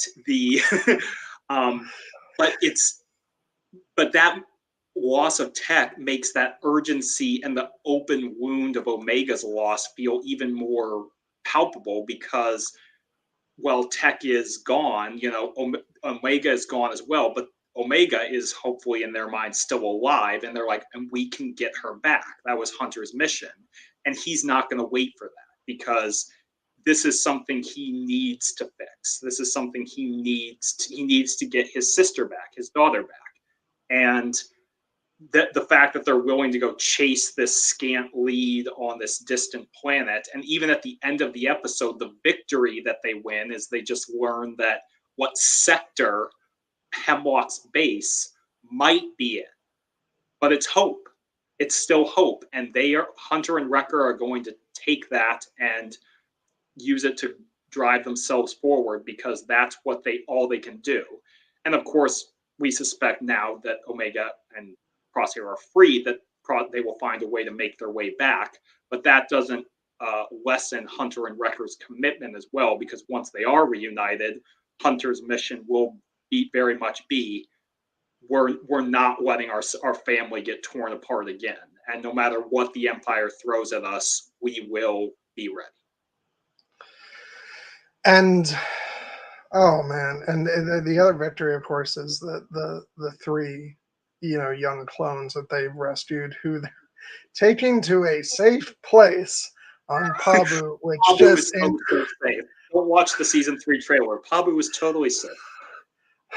Which just I'm like, oh, Pabu, and now that Omega and Crosshair have escaped, and where might they head? Pabu is toast. I don't want it to be true, but oh my god, the writing is on the wall. But but I'll save that. I'll save some of that dread for for whenever that happens. Hopefully, we get a little bit of a reprieve before that doom and gloom hits. I do want to circle back a second because Cassie did come in a bit later, so I just wanted to mention we did talk a good bit about good old Batcher. Yep, and we will again because she comes back in episode 3. Yeah. Yeah. No. I absolutely love that. We talked about how Crosshair is going to end up being the dog dad who didn't want to be a dog dad. And yeah, that's going to be great. And then we also did mention Nala Se. We get those feels, Cassie, but we were also like we never forgive her for fives. So it's like we're very conflicted. And that's when Jared dropped the good Stannis Baratheon quote. A good act does not wash out the bad, nor a bad act the good, which actually is one of my favorite quotes. And I hate that it comes from Stannis Baratheon, but don't let our friend Eric Monroe hear that, because Stannis is his guy. And I love Stannis as a character, even if I think that he made some actions that were questionable. Wait, I did just lose my camera again. Hold on. But no, hold on. Oh, great. Yeah, hold on. I may just be, you guys just may be getting an avatar for a few minutes, and then I might have to dip out and come back. We don't leave me as the solo host, John. That's I will take this direction into just pure insanity from all the joys that episode 3 brings me. But I would say that.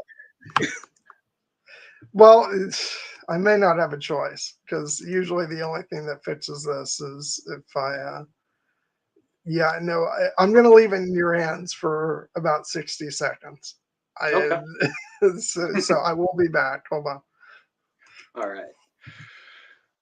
So in that case, what I'm gonna just talk about for a second is just kind of the creepy horror vibes of episode 2, where they kind of have a bit more of it's kind of a Stranger Thing esque vibe with the overrun base, and I loved that aesthetic so much because within horror, the horror elements within Star Wars have always been a little bit more on the periphery.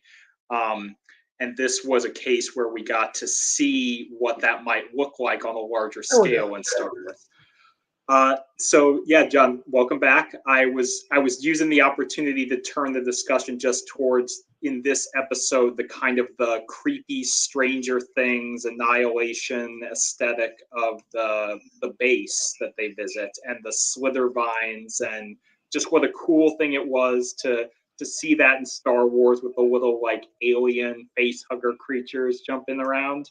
What did you think of all that? Yeah, then it's funny because I don't know if my mind went to Annihilation, but as soon as you said it, I was like, oh yeah, absolutely. For some reason, my mind went to Alien, but my mind always goes to Alien Good place to because of go. like the dark corridors and all that. Which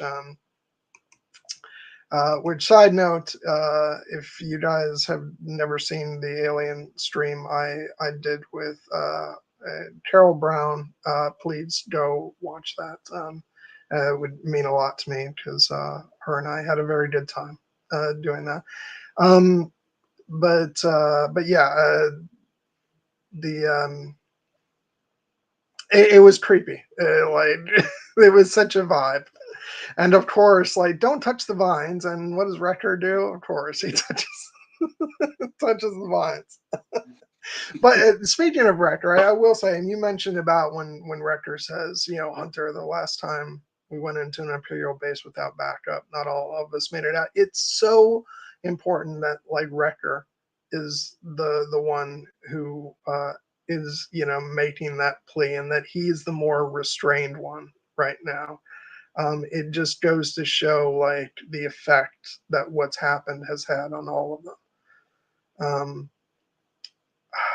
and this is the guy who's, you know, in the premiere episode of this show was all, I like to blow things up because I like to blow things up. And he You gets know, to blow and something up in this episode. yeah, yeah, it does. But just yeah, it's, and the fact that Hunter is the one who he won't wait. He's got to go in. He's like, you know, Omega's been waiting for us for a long time. Not going to make her wait another day. Um, yeah, it's. God, I just love these guys so much, and you know, and that's above all what has made this show sing, is just our attachment to each and every one of these characters and the way that they feel about each other. Um, and it's just, there's something that's so incredibly sad about this episode with the fact that it's just the two of them, Yeah. and um, and that too is like beyond the emotional connection they have to Omega, just the fact that, you know, she's their sister, and because of, you know, how much they love her, but also there's this sense of, you know, the batch as a squad is broken. Yeah. You know, they had to deal with losing Crosshair. Echo left them. Tech died, and Omega is being held captive, and the the batch is not a batch with like it's, they're not a squad with just the two of them, and there's something very glaring about that, that you know, it's almost like, you know, they can't, they're holding on to whatever small, you know, semblance of, you know, of their group that they have, and the fact that there's only two of them Yeah. in a group that was larger. It's just made it so painfully obvious that they're on their own. And I think Hunter is just, beyond the very real desire just to get Omega back for her own sake. It's like it's painfully clear that you know they want to try and somehow repair what they've lost, and and they haven't really lost uh, Echo. He's just somewhere else, but it feels like they're just they're you know the thing that they had, like, it's hemorrhaging. There's just like two alone in a group that was much larger. Just feels like such a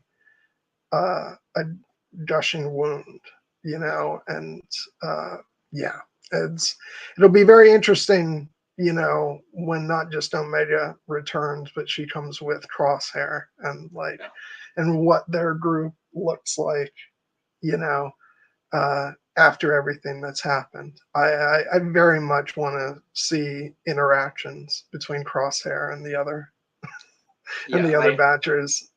I'm so looking forward to that because Crosshair is a changed man, but it's so hard to admit that you were wrong. And he made the wrong choice in many ways by choosing to join the Empire.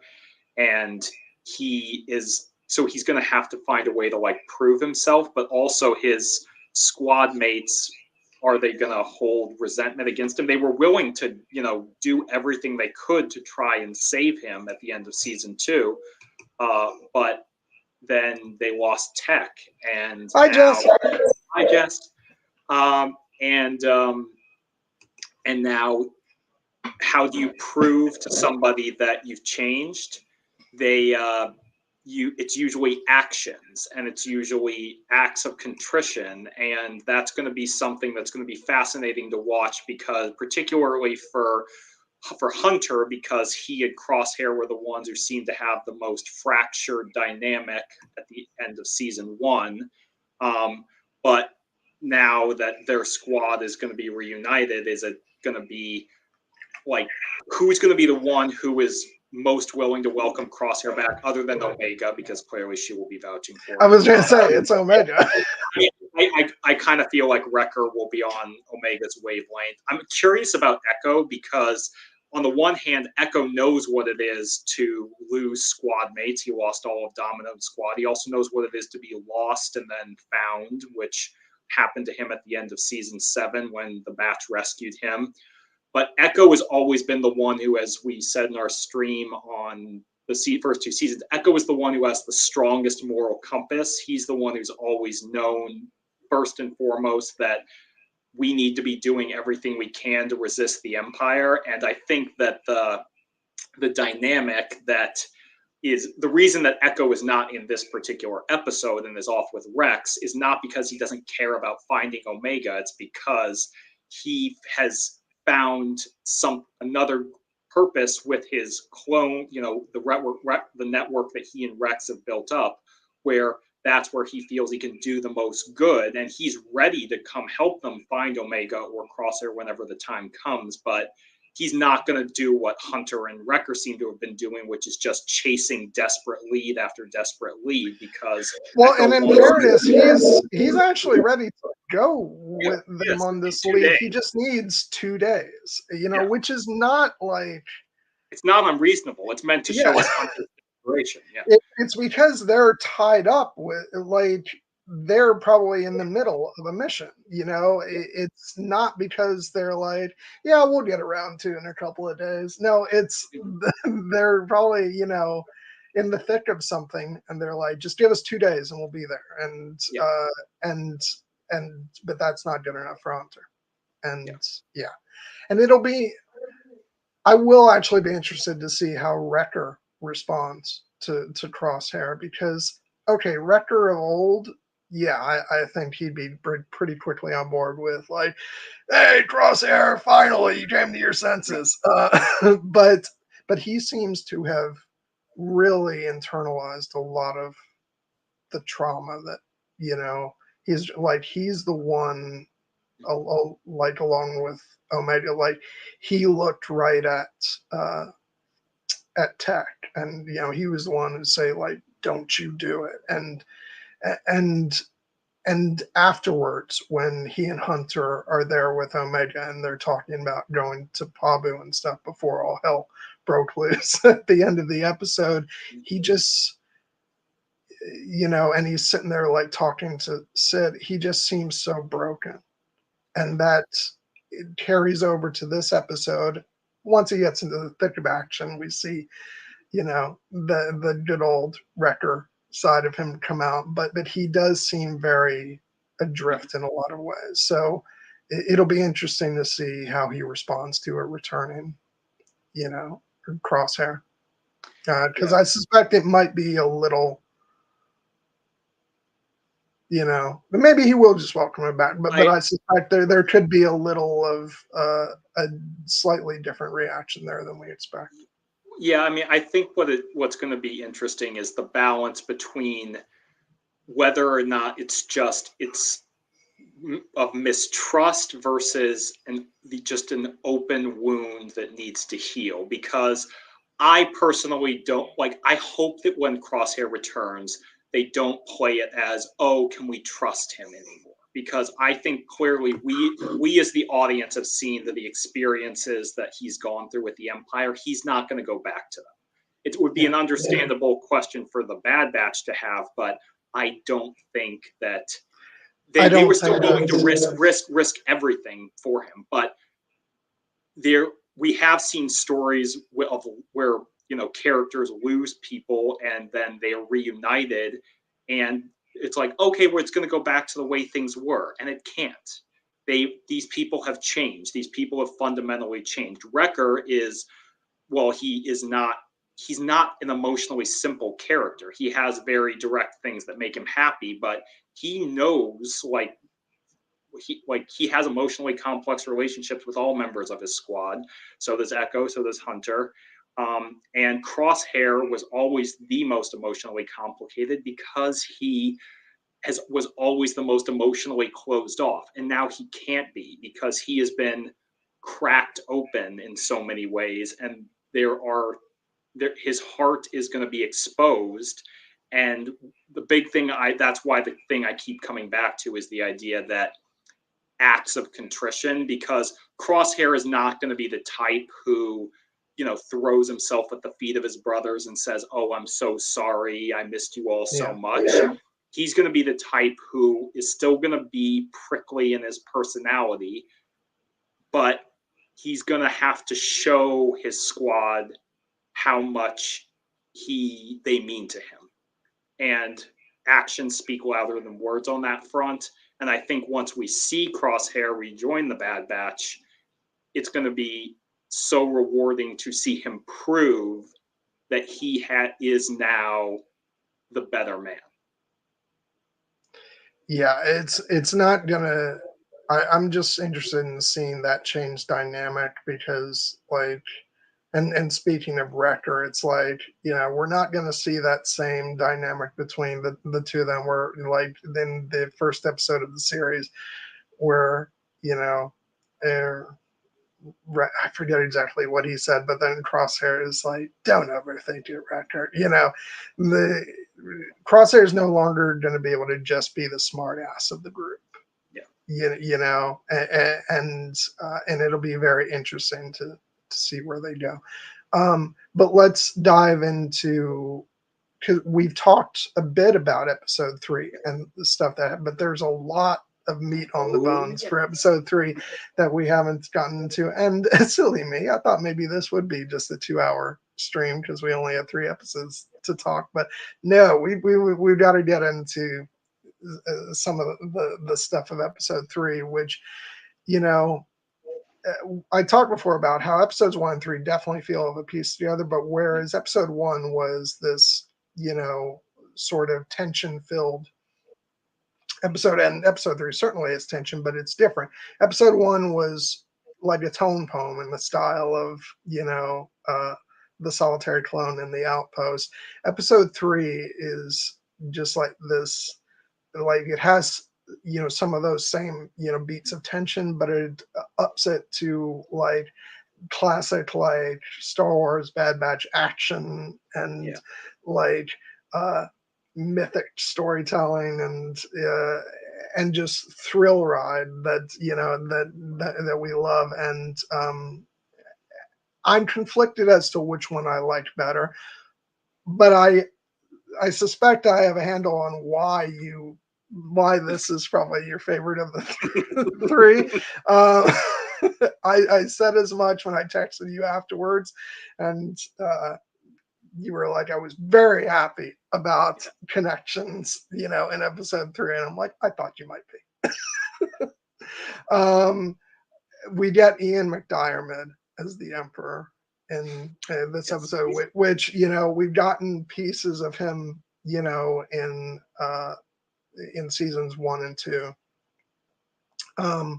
Really kind of archival audio in season 1. And then season 2, we got that great scene of him rising up, from beneath the Senate chambers, which was just chilling.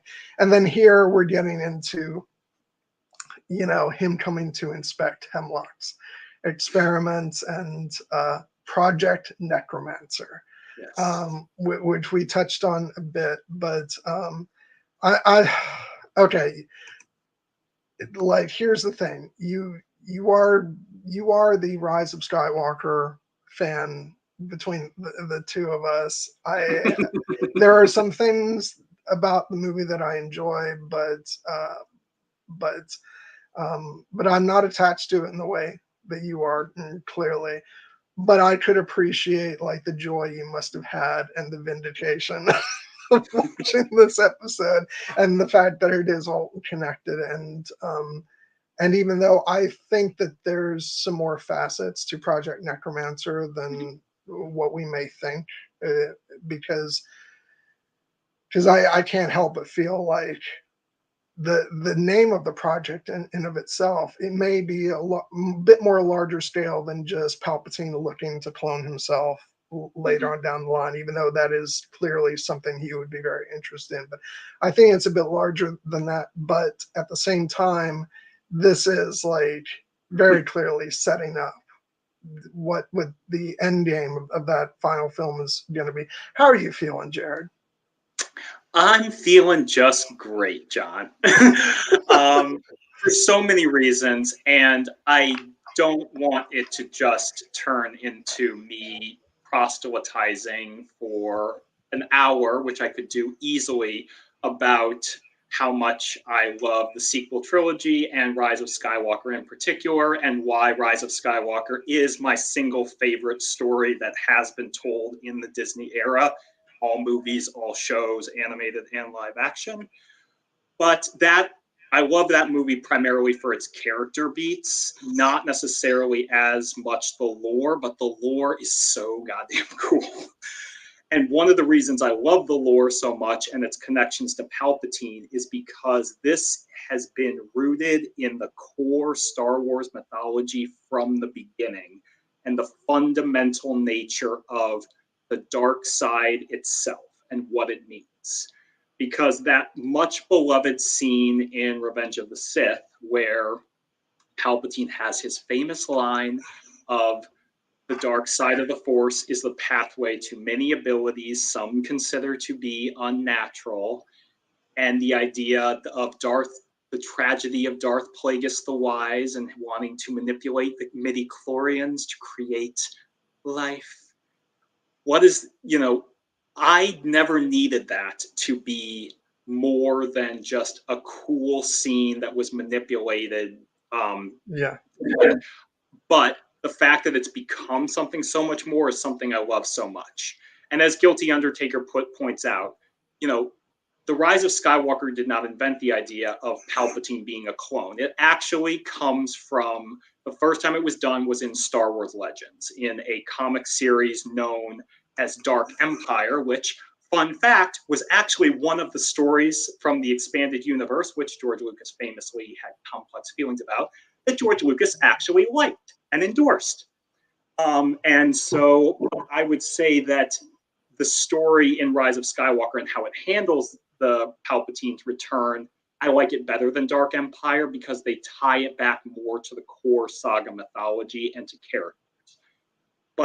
And in particular, the idea about Palpatine wanting to unnaturally prolong his life is fundamentally tied to the idea of the dark side itself, because the Darksiders are fundamentally selfish. They think only about like the idea of greed being the essential formulation for the dark side, and fear. And Palpatine is greedy. He wants it all. He is fearful. He doesn't want to die. He does not want to give up his power. And what does that translate naturally to the idea? He would want to live forever. He does not want to give up his power to his apprentice, as the idea of the rule of two goes on. And the idea that he would seek to complete his master's work is an ambition of his that he has been working on from the very beginning. And it's tied into the ideas of cloning that were introduced in the prequels themselves. But also that famous dark science, cloning, secrets only the Sith knew. We're seeing that right now, because when they go into that chamber hidden behind all those laser gates, and we see those mysterious cloning like tubes and for Project Necromancer, what's also on the floor? Sith runes, like you see in the temple on Malachor in Rebels.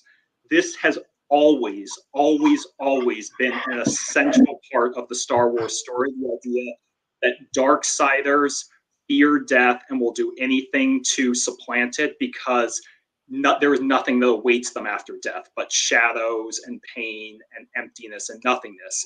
The only true path to immortality in the Star Wars universe is through the light side. It's through selfless sacrifice. It's through the idea of giving up one's identity and one's life in the service of something greater. That's what the purpose of those beautiful episodes at the end of Clone Wars Season 6, where Yoda learns about how to preserve his own identity after death, and that Qui-Gon propagates, and that Obi-Wan propagates, and that Luke carries on, and Leia carries on, and Ben Solo carries on. That is the way that you get to the idea of no one's ever really gone. What Palpatine wants to do is unnatural. It is dark. It is evil. And the fact that he needs to do it through these unnatural means is one of the reasons that people had some complicated feelings about it in The Rise of Skywalker, because they're like, well, how did he do it? I never needed that answer, but the reason I'm so gratified that they are building that out right now is because this is what Star Wars has always done. It has always had basic ideas in the movies itself that have been evocative, that triggered imagination, and that other people wanted to explore further. And then in animated shows, in live action shows, in books, in comics, people build out the lore and the world, and we get those stories tying back into the larger whole. And you wouldn't necessarily think that a show called The Bad Batch, that's set at right after Revenge of the Sith, would have these direct connections to not only the sequel trilogy, but to the Mandalorian with Grogu, and that's where we first hear the term Project Necromancer.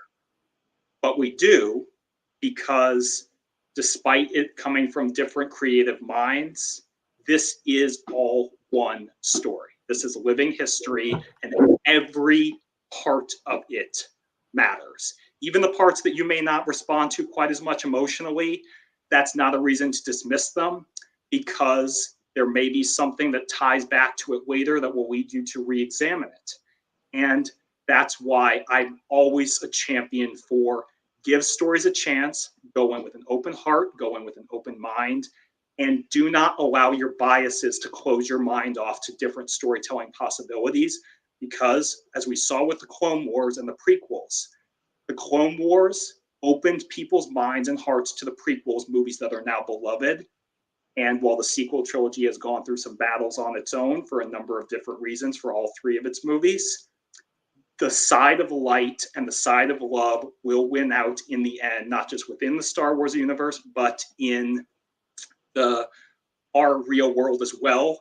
Because as more stories build up around the lore, people will forget that, oh, one director told the story this way and another director told the story this way, or oh, the editing choice in that one movie was not the way I would have edited it. That does not matter to me. What matters is the story. And this is exactly what I wanted from this type of show. Yeah, I will say, and I feel like this is a conversation that I do want to save more for when we eventually get to a Rise of Skywalker discussion as we go through the Star Wars films. But I've made no secret about the fact that I have some issues with Rise of Skywalker, but that has more to do with the how, um, like the sort of the way the movie is made, or certain touches.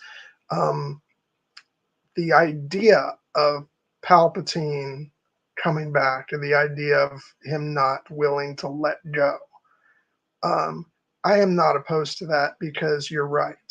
It's makes it does more than make perfect sense. It's at the core of what he is, what the Sith are, the conflict with what the Jedi preach, and the idea of letting go and becoming part of the Force, and that being the true way to you know for your spirit to live on, versus Palpatine, who just doesn't want to let go of anything, wants to hold on to his power, wants to hold on to his life, uh, and so I've always thought that thematically it makes perfect sense.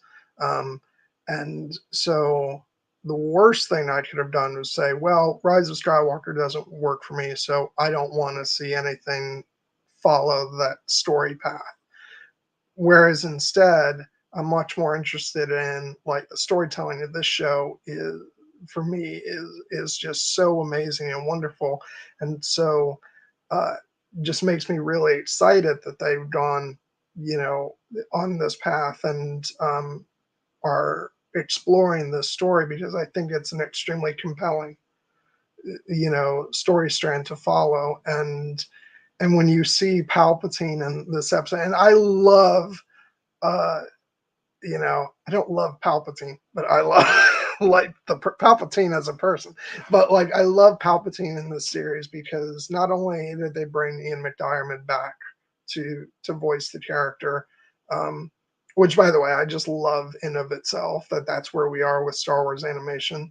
That as wonderful as the voice actors who did Palpatine in animation before were, to have Ian McDiarmid actually do it is just so amazing. But I also love the way they have his appearance. It's so, because for me, it's always felt like they struggled to sort of recapture the Emperor of Return of the Jedi. He's, part of that has always been Ian McDiarmid, much older than he was back then. So he's playing it differently. Physically, the character looked a little differently.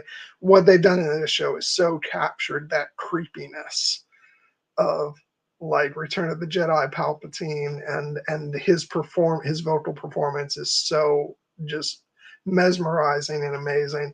And so it's really just a joy to get to watch him, walking down those hallways and being so creepy and evil,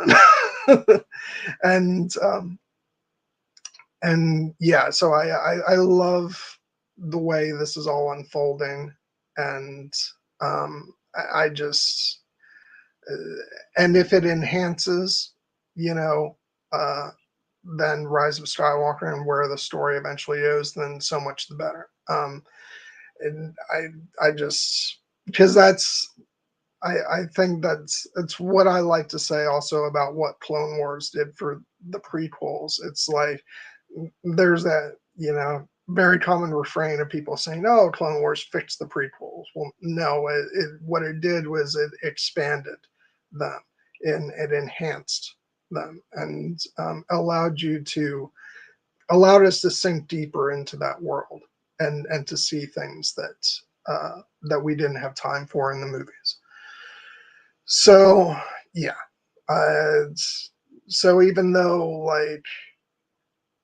you know even though I've said that I have issues with how certain things were done in the films, the ideas in the movie I'm not against.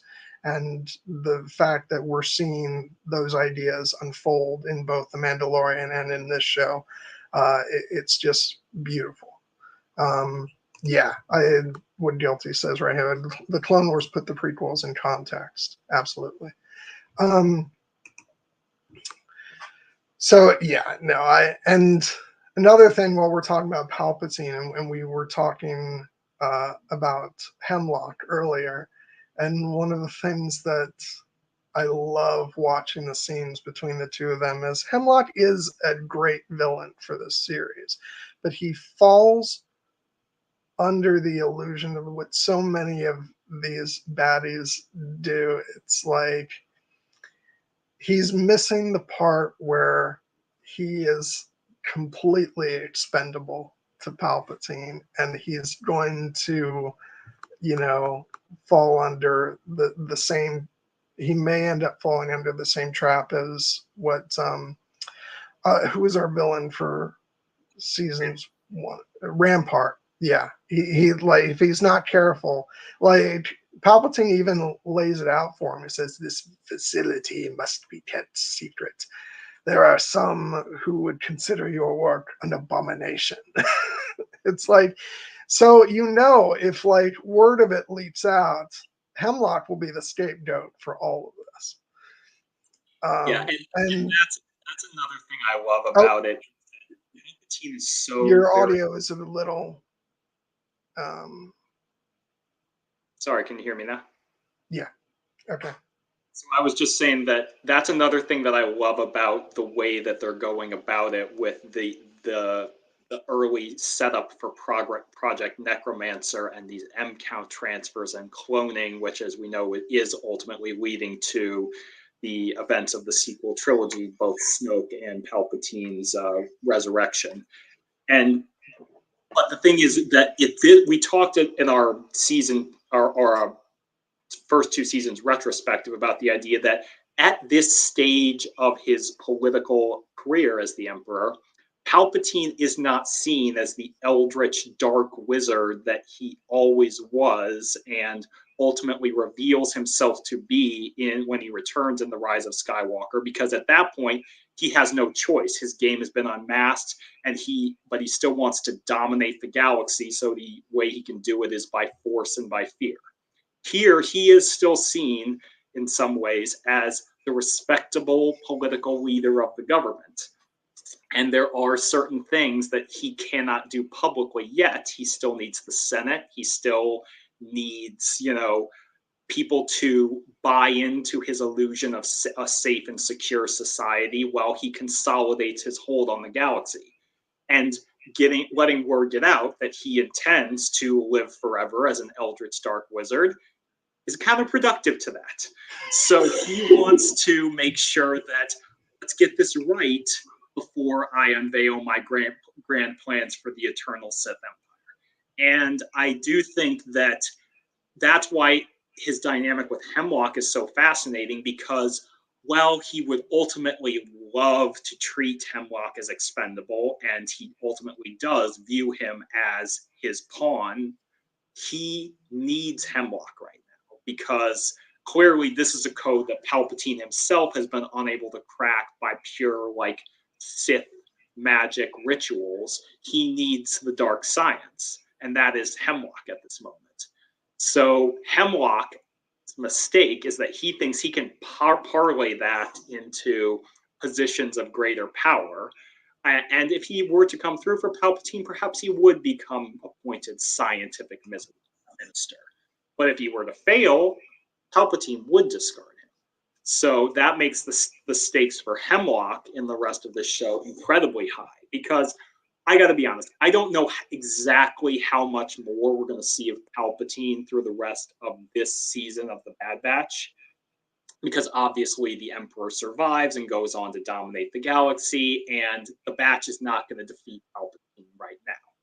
But what they can do is they can set his plans back immeasurably to the point that the science that he so desperately seeks will never fully quite work. By the time of The Mandalorian with Grogu, they still haven't cracked the code.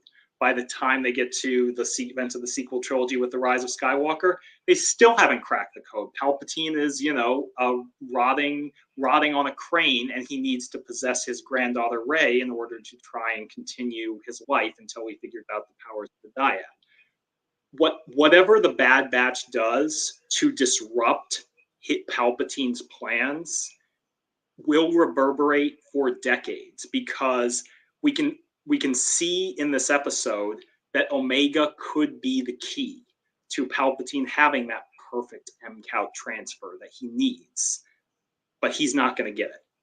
So that gives our heroes a chance to have a real victory. And again, by saving this one girl, they could potentially save the galaxy. And for that reason, I don't necessarily need to see Palpatine himself. Again, I hope we do, just because I love Ian McDiarmid so much in this role. But I do think Hemlock will be our primary villain for the rest of the series, because he is our avatar for Palpatine's dark ambitions on this front, as well as being a character with his own ambitions. And by defeating him, the Bad Batch will ruin Palpatine's plans for decades. So I think that the amount that we got of Palpatine in this episode was absolutely perfect, and anything else we get of him for the rest of the series will be a nice bonus, because this episode was just... I think we might see him again at the end of the season. After presumably, the clones disrupt his plans. But yeah, I don't think they won't be facing off against him directly or anything, because that's just that's not for the clones to, that's not quite their story. Hemlock will be, and he's a very worthy adversary. As we discussed, the character is just so fascinating.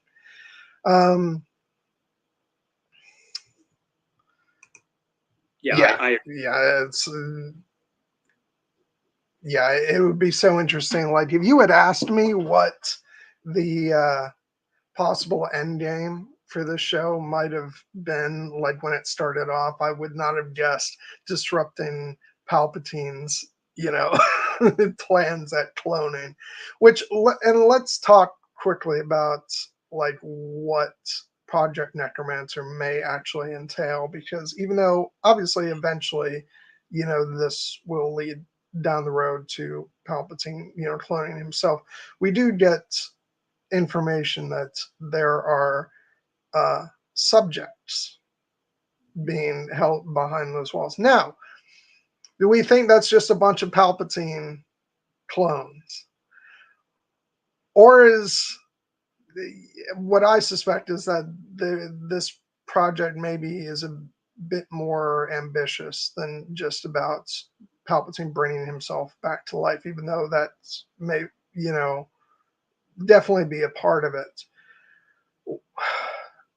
But, we're told by Nala Se that the subjects themselves are not clones, because, they're taking blood from the clones to use in the subjects. So who do we think the subjects might be? Do we think it's just a bunch of Palpatine clones? Do we think maybe Jedi?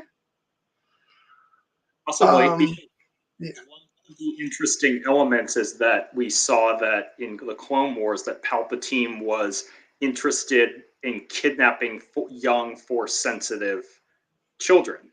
And we assumed at the time that that was primarily because he wanted to train them as inquisitors or spies or assassins of some kind. He could have had other designs for them. It's possible. Yeah.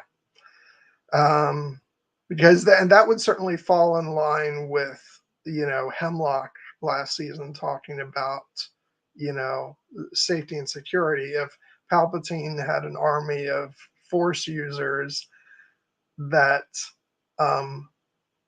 were good soldiers who followed orders, um, it's that's an intriguing possibility. I just don't know, and that sort of delights me.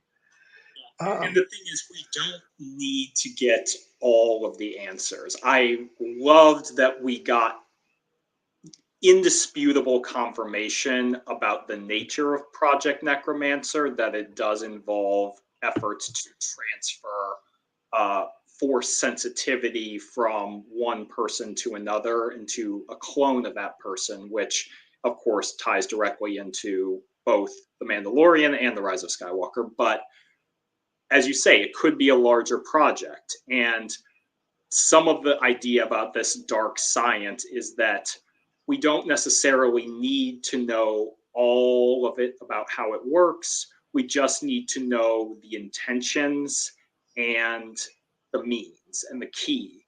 And the intentions are for Palpatine to dominate the galaxy forever. And the key, clearly, is Omega. And so by saving her, the Bad Batch are doing their part to whatever ultimate form of Project Necromancer, and perhaps it will evolve once we get to the sequel trilogy era. But at this stage, they can't do it without Omega, and that just sets the stakes sky high. And that's really what we need to know for the rest of the show going forward. Yeah, and Jess, we did talk a bit earlier about what particularly is special about Omega, because and as you mentioned, that was a story that was very prominent in season one, sort of the mystery surrounding that, and then in season two, when the Empire really didn't have a reason to go looking for Omega specifically, that story kind of tapered off a bit, and to the point where she was the only reason she's being held now is because of her connection to Nala Se. But now, of course, they know, and that she's important, and why is that exactly? What is it about her that is enabling, this? Seems to hint incredibly that she's force sensitive somehow, or so yeah, I'm still very interested in getting those answers. And on that point specifically, it's interesting that this show is following on the backs of Ahsoka, where we learned pretty definitively that anyone can use the Force if they train hard enough for it. So the question of Omega is Force sensitive. Clearly, she is to some extent, and I suspect that her having a higher M count, midichlorian count, let's just say the word, is that she has a higher potential for force sensitivity than many of her clone brothers do, perhaps because she is an unaltered clone. But I would say that that doesn't mean I don't. Hi, Jess. I don't know if that means we're going to see Omega become a Jedi. I think it just means that we're going to see that Omega is clearly a very special young girl who has an incredible gift, and the Force manifests itself in different ways. Even if Omega never moves a rock with her mind, that doesn't mean that the Force doesn't flow through her. Clearly it does, and it's just that it manifests itself in different ways. And for her, she is very much a character who embodies the light side of the Force and what it best, the ideas of compassion, empathy, valuing all life, being small acts of kindness. Like, that's one of the things that I loved so much about Rey in the sequel trilogy, was that saw so many of these moments where she was just kind to someone or something that she didn't necessarily need to be. And those small acts of kindness, like the way she treats Dio in The Rise of Skywalker, pay off 1,000-fold. Not because she needed them to pay off, but because that's the way that if you extend compassion and empathy and understanding towards, another living being, they won't always return it, but when they do, that's where you actually see those true bonds form that allow the galaxy to finally rise up and resist acts of fascism and tyranny. And I would be remiss if I did not, since I've talked how much I adore The Rise of Skywalker on this movie, I did not mention one of my favorite lines from that movie, which is the idea when Zori tells Poe, "They win by making you think that we're alone. There are more of us." And it comes back, of course, during the scene in the Citizen's Fleet. But that's the idea here as well. They win, the Empire wins by making you think that you're alone, that compassion is a weakness, that domesticating Batcher is a weakness, that allowing Omega to have her straw doll is a weakness, that Hunter and Wrecker's desire to be reunited with Omega is a weakness. It is not. It is their strength. And it is that unity is what is going to bring the entire resistance against the Empire together. And we are, whatever victory the clones win at the end of this show, they will win it together. Yeah. And you mentioned Batcher, who does come back in episode 3, shoving, Hemlock's words down his throat, because not only does he survive, he saves Omega and is the new, is going to be the new Bad Batch mascot, I think. And and speaking of their escape, let's just talk about the gloriousness that is, the escape of Omega and Crosshair, which starts off by, once Nala Se is going to be busy with Hemlock,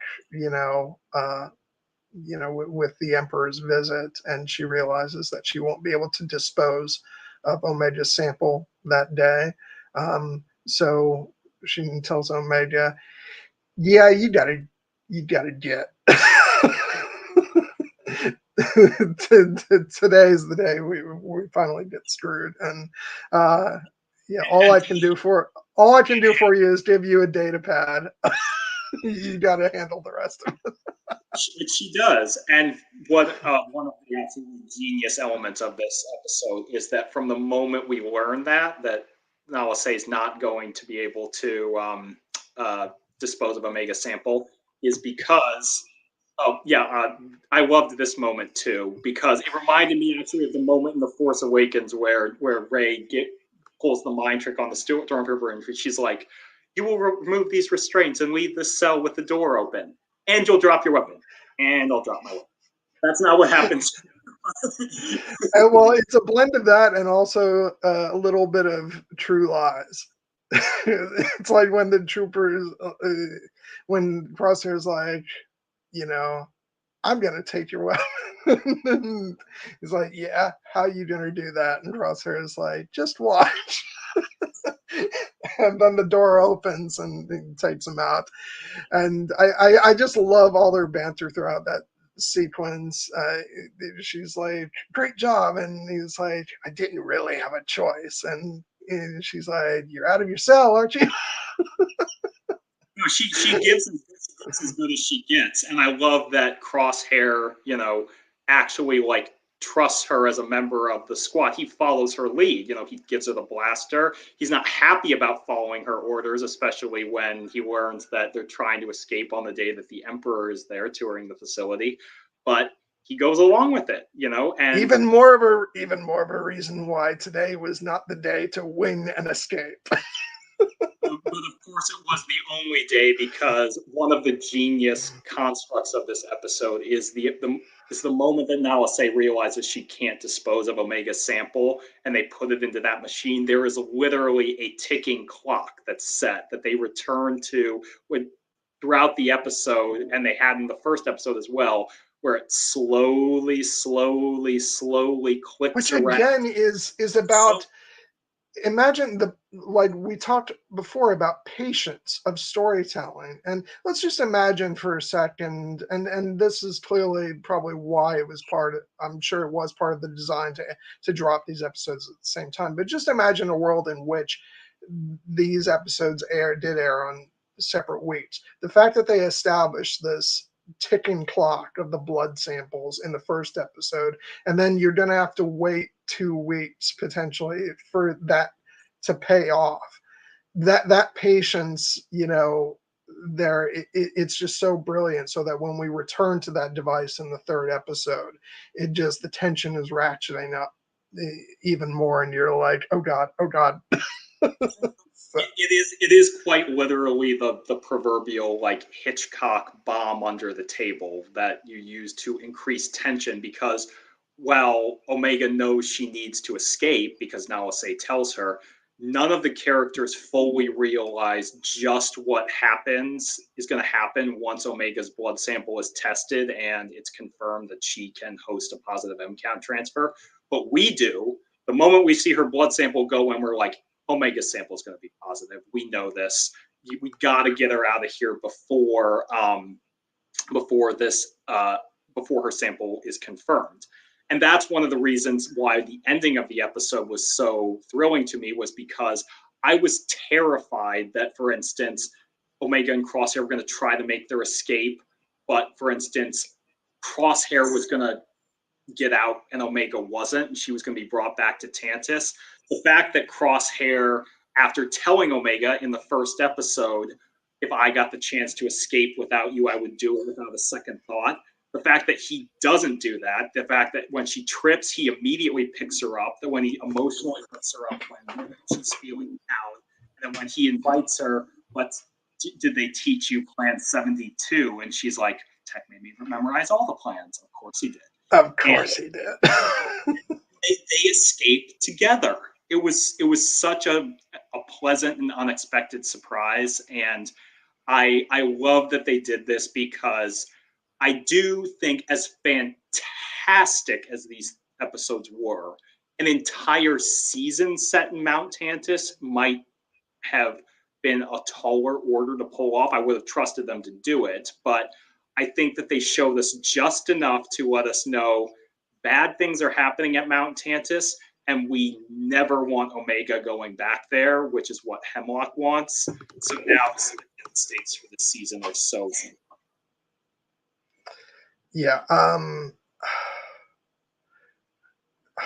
Yeah, I just like I said, I said earlier that I did not expect them to escape together, but I was so deliriously happy that there was an escape attempt happening with the two of them teamed up. I was like, I don't even care how this all ends. Just let me just bask in the gloriousness of this. And I love Crosshair when she says, I'm sorry, I thought this was going to work. And he said, you got us this far, and we're not done yet.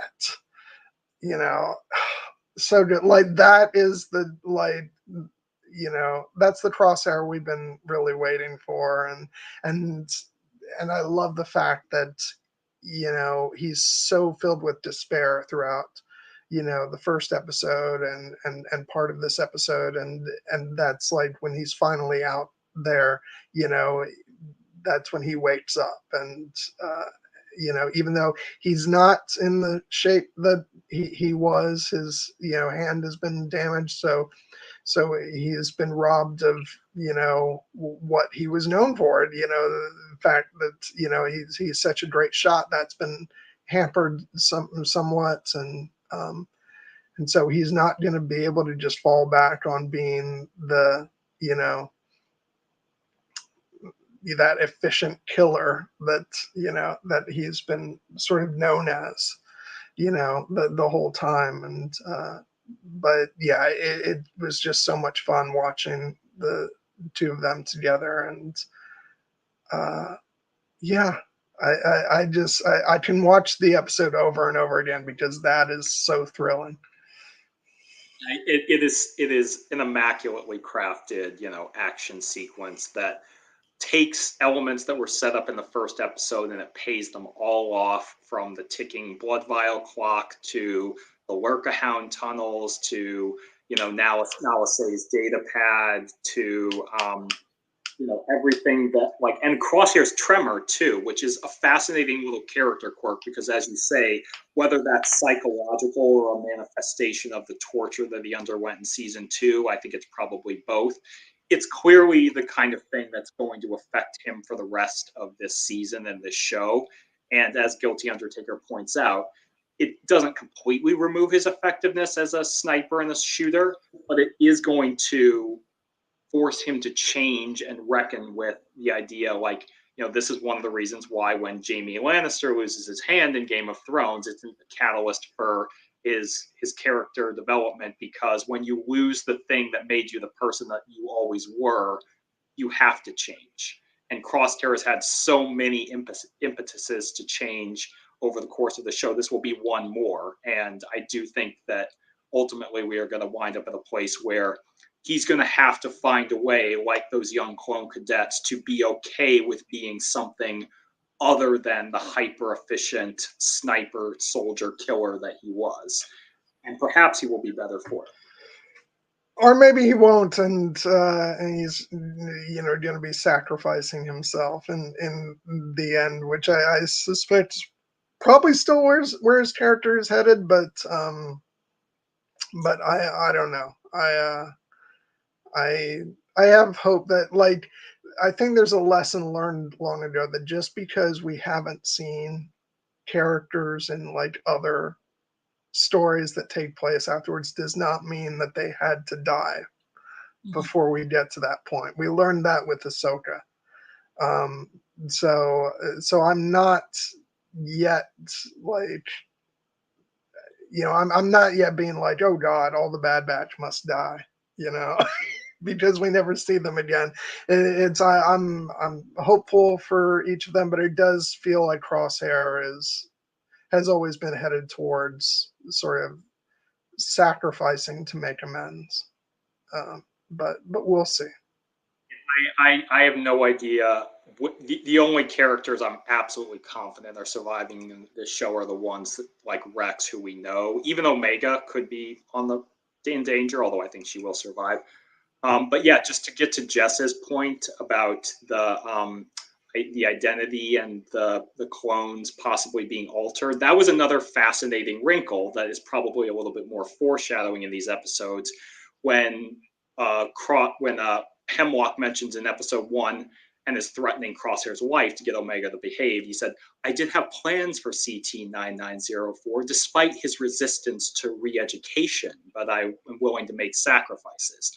It's not explicitly stated, but it seems pretty clear that re-education is something that leads to those clones that we met last season, the CX series, who have effectively had their identifying numbers wiped and are now like true believers of the Empire, because they've been. I thought it was something that they were opting into. Clearly, that is not the case. And we did see one of those clones, CX1, very briefly in this episode. The camera lingered on him, which I know there is a very popular theory out there that is some form of tech, whether it's tech who survived or tech who has been re-engineered. It could be, is all I'll say. It could be. Would not be surprised if that is the case, but I would also be surprised if it is not. But clearly that those clones who have had their identifying numbers wiped are going to play a role in the season, because we see that character all throughout the trailer. It's always fascinating to me that on the one hand, Star Wars fans decry like too many callbacks, too many connections, but yet they always look for the tiniest sliver of like a connection like that can't be some poor clone who's suffering in the face of being tortured. It has to be, some form of tech or, something. It, yeah, I think you and I are both on the same page of, as devastating as Tech's loss is, I think we both kind of prefer that his story ends in his sacrifice. Um, I'm not eager to see him resurrected or cloned or even just flat out having survived somehow. I think it's much more powerful if uh, if he sacrificed him and himself and fell to his death in the season 2 finale, because that's what it felt like to me in the moment. It didn't felt like a trick or anything like that. I think it's very powerful for especially an animated show to go in that direction, and I hope that they don't rob us of that. And yet, I'm open to if they think it serves the story well. I'm not gonna hate it just because I have a certain preference. Um, but that's kind of that's where my hope lies, that they'll just allow that moment to stay, and because I think it's more tragic if it's a more tragic story, and unlike what you expect of a quote unquote animated show, if that's the way he goes out. But I don't know. We'll see. Uh, I've said before, I trust the writers of this show. So I have complete faith in Jennifer Corbett and Brad Rao and their team to tell whatever story they want to tell. But that doesn't mean, as you said, that we don't have our preferences. And my preference, while Star Wars has had no shortage of bringing characters back from the dead, as Guilty Undertaker points out, my preference has always been that those characters who come back are the ones who are more evil coded, like Maul and Palpatine, because, as I said, I think that the idea of clinging desperately to life unnaturally is one of the things that we see the dark side characters do. And whereas the light side characters tend to follow more the path of Obi-Wan Kenobi, who they will fight as hard as they possibly can, but when the moment comes and they make the choice to sacrifice their own lives, that sacrifice is a definitive act that allows them to transcend this mortal plane while also saving others. That kind of selfless mentality is what I really respond to with the whole idea of Force Ghosts. Obviously, if Tech were to return in this form, it would not be his choice, and that would be a very different kind of story. But I would prefer that his sacrifice be final, but we shall see. We have already seen a member of the Bad Batch like Echo. We thought Echo was dead for 4 seasons before he returned in Clone Wars Season 7. And we already know Asajj Ventress will be returning, possibly through some witchy magic. If they bring Tech back, it's going to have to be for a very specific story reason. But I do trust Jennifer Corbett and Brad Rao if that is the case. Side note, speaking of Ventress, oh boy, am I glad I've been reading Dark Disciple, because it's a good book, is it not? Because and I do still have like about 6 chapters left, but the character goes through a lot of things that are very different from what we got. Really, if we thought the character was going through some changes in the show, it was really only the tip of the iceberg for what they had planned for these arcs. And so I'm so very happy I've been reading them, because I can't imagine rejoining the character after all this and not knowing that information, because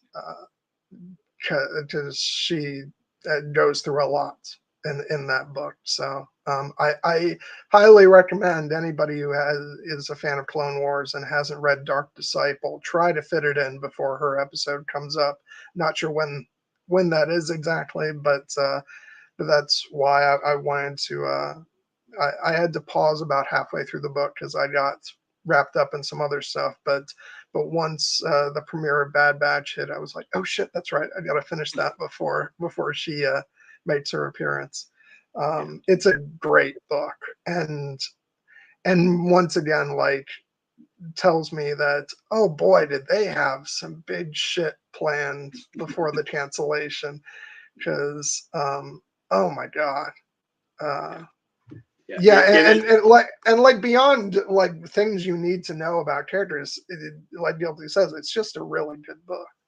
Yeah, and it's based off of, Clone Wars script that was planned to be 2 separate 4-episode arcs of the Clone Wars, some of which were written by Katie Lucas, who has a very strong emotional attachment to the character of Asajj Ventress, and her stuff in Clone Wars by Jess was always some of my favorite in Clone Wars. So Dark Disciple is one of my favorite books in the new Star Wars canon, and giving me a chance to reread it has been a pleasure, because I do, as the creators have said, the events of that book will be honored, even if they aren't going to go into explicit detail about those events and why Ventress is now. And I will say, I don't want to talk about in detail, mostly because I still have about 6 chapters to go, and I suspect that there's going to be some revelations, but oh my god, I had no idea there was so much like going on with the character of Quinlan Voss. Oh yeah, because all I had gotten from him was that Zero the Hutt episode in season 3, and dear God, there's a character who goes through some major ups and downs.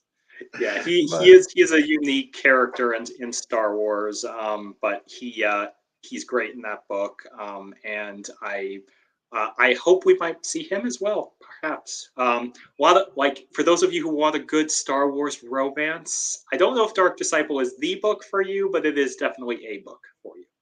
I mean, it's a unique romance, that's for sure. Oh yeah. But people like their lovers to be tortured, so that is yeah. I don't think it's. I don't know if it's an example of a healthy relationship. Oh no, it's not. But that's okay. People, it's a book that's more coded for the adult fans of Star Wars, so you can. Yeah. I will just answer Guilty Undertaker's question. Katie Lucas is not involved with Disney era Star Wars anymore. She is still an artist and a writer in her own way, but she has moved on to different projects, as is understandable given the fact that her dad is no longer, directly involved with the company. But the gifts that she gave to Star Wars during her time writing for the show are amazing. Like, we were so lucky that she was one of the writers on Clone Wars. It'd be interesting to hear if they asked for her input at all, going into bringing Ventress into the season of the Bad Batch. But maybe that's something we'll find out at a later date. But either way, I'm very excited for it, and we'll see what's in store. But okay, before I got sidetracked talking about Ventress, where were we? We had kind of done a good detailed dive into the events of Project Necromancer, Omega and Crosshair's escape. So I think we've covered the major plot points from this episode. I don't know if there's anything else you particularly wanted to hit, but I just wanted to shout out 2 characters particularly. One of which, just because he is, in many ways, for a lot of characters, the prototypical Glup Shido, although I would not call it accurate in this case. Commander Scorch of he was kind of Hemlock's top clone, who's like his kind of top lieutenant, the one with yellow accents on his armor. I feel like we just need to give him his due shout out, because he is a character who is actually from the original Star Wars Republic Commando video games that were very popular in the early 2000s, which I actually did play and very much enjoyed.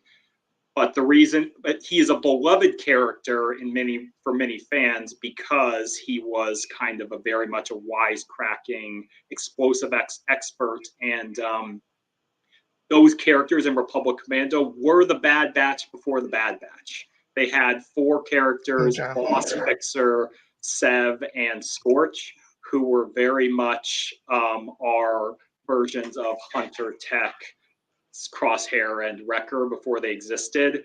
So them bringing in the character of Commander Scorch is kind of their nod to that. And obviously he's taken on a more villainous role because he seems to be more the top lieutenant for Hemlock and on board with everything that's going on. But I do think it's cool that they have brought him into the show as kind of a nod to the characters that help inspire the Bad Batch. I don't know if you have ever played those video games or not, but it's you don't need to know that to know the show. It's just they needed the character to be more like the top henchman clone, and they brought in Commander Scorch. And I just vividly remember when they brought him in episode 14 of season 1, War Mantle.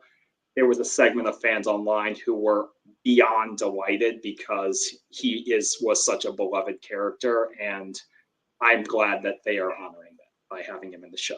But I think he's going to stay pretty committed to the Empire in this one, unfortunately. And also, I think someone that we could have paid a bit more due to in the conversation is hold on, again my mind's drawing a blank. Emery. Oh yeah, Emery I definitely. Yeah, and we talked about how in the first episode she does end up giving Omega back, her doll, and it's great because I think you see this progression throughout these episodes of Omega sort of quietly, bit by bit, like appealing to Emery's, better nature and sort of knocking down those walls of resistance. And I love the little touches in episode 3 when Omega's, trying, her subterfuge and getting, the data pad, and you just see Emery like really, trying to be caring towards Omega, and she's like, "Are you feeling all right?" And she's like, "Why don't you go to your room and rest? I can handle this." And like, she doesn't know Omega's plotting an escape at this moment, so she's just like, I think, and when she catches them in the midst of their escape, she's being truthful. In her mind, this attempt is going to fail anyway. So she said, it's better for you if you just go back and forget any of this ever happened. And then by the end, like she's trying to protect her, and yes, she's giving Hemlock information about why, her value and stuff, and about her blood, but in the moment, it really is just to stop Hemlock from, firing down the ship, and the shot lingers on her after that, where you can see that she's really starting to, care for keeping Omega safe, and it'd be interesting to see where her character goes. Yeah, I'm fascinated by the character of Emery because from the moment she first appeared in season 2. There was some, and yes, a Guilty Undertaker points out that the Crosshair stunning the clones kind of mirrors what the Bad Batch have been doing throughout the times they've had to fight the Empire. They don't want to kill any of their brothers if they don't have to. Sometimes they have no choice, but they will do whatever they can to preserve life. And Crosshair had actually stunned Emery before, back in season 2 in his prior escape attempt. I think because it's been clear that Emery, being a clone herself, as we learn, is a character who, while she comes across as cold and scientific, she has a heart. She has empathy. The camera has fixated on her when Hemlock is being cruel a lot, and I do feel that she is being coded to us as a character who, when the time comes, will probably ultimately be on the side of right. What form that will take, we'll see. Whether she fully defects from the Empire or whether she just helps them in a key moment. But something's coming with her, because otherwise she would just be generic evil scientist, not a clone who is being played by an actress, Keisha Castle Hughes, who is an established actress who has been in Star Wars before. She played Queen Apolana, the queen at the end of Revenge of the Sith at Padme's funeral. People probably know her as Obara Sand in Game of Thrones. I always knew her first and foremost from this absolutely wonderful movie in 2003 called Whale Rider. Have you seen that, John? I haven't seen it, but I always remember it because I was absolutely fixated on everything that Oscars related in 2003, because that was, of course, the year that Return of the King swept the Oscars, and so her being nominated for that movie is pretty firmly fixed in my mind. Yeah, and she was I love that movie. I actually, if you ever get a chance to watch it, I would love to talk about it with you, because it's such a good movie. And she was 13 years old when it happened, and Oscar I know nominated it's so funny to me because between that and her appearance in Revenge of the Sith, fleeting though it was, I always just think of her as this little kid, and so it always kind of freaks me out when like when she popped up in Game of Thrones, and when I see her in other stuff, I'm like, oh, that's right, it's been 20 years. Yeah. But yeah, I do think that the fact that they got an actor of her caliber to play this role means that there's something pivotal coming with her. And I do think it is going to be related to the fact that clearly, while Emery was trying to talk Omega down and discourage her from escaping, Omega cracked that facade a little bit, and her giving back the Lula straw doll and trying to save Omega's life at the end is evidence that she has a heart, and she will. I think that will come into play.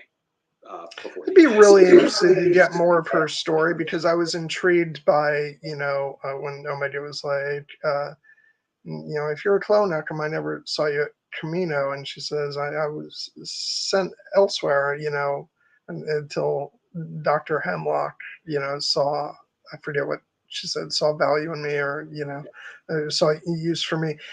So there's a lot of, I feel like there's a big amount of story that, could be told there. I don't necessarily think we're going to get too much of that here.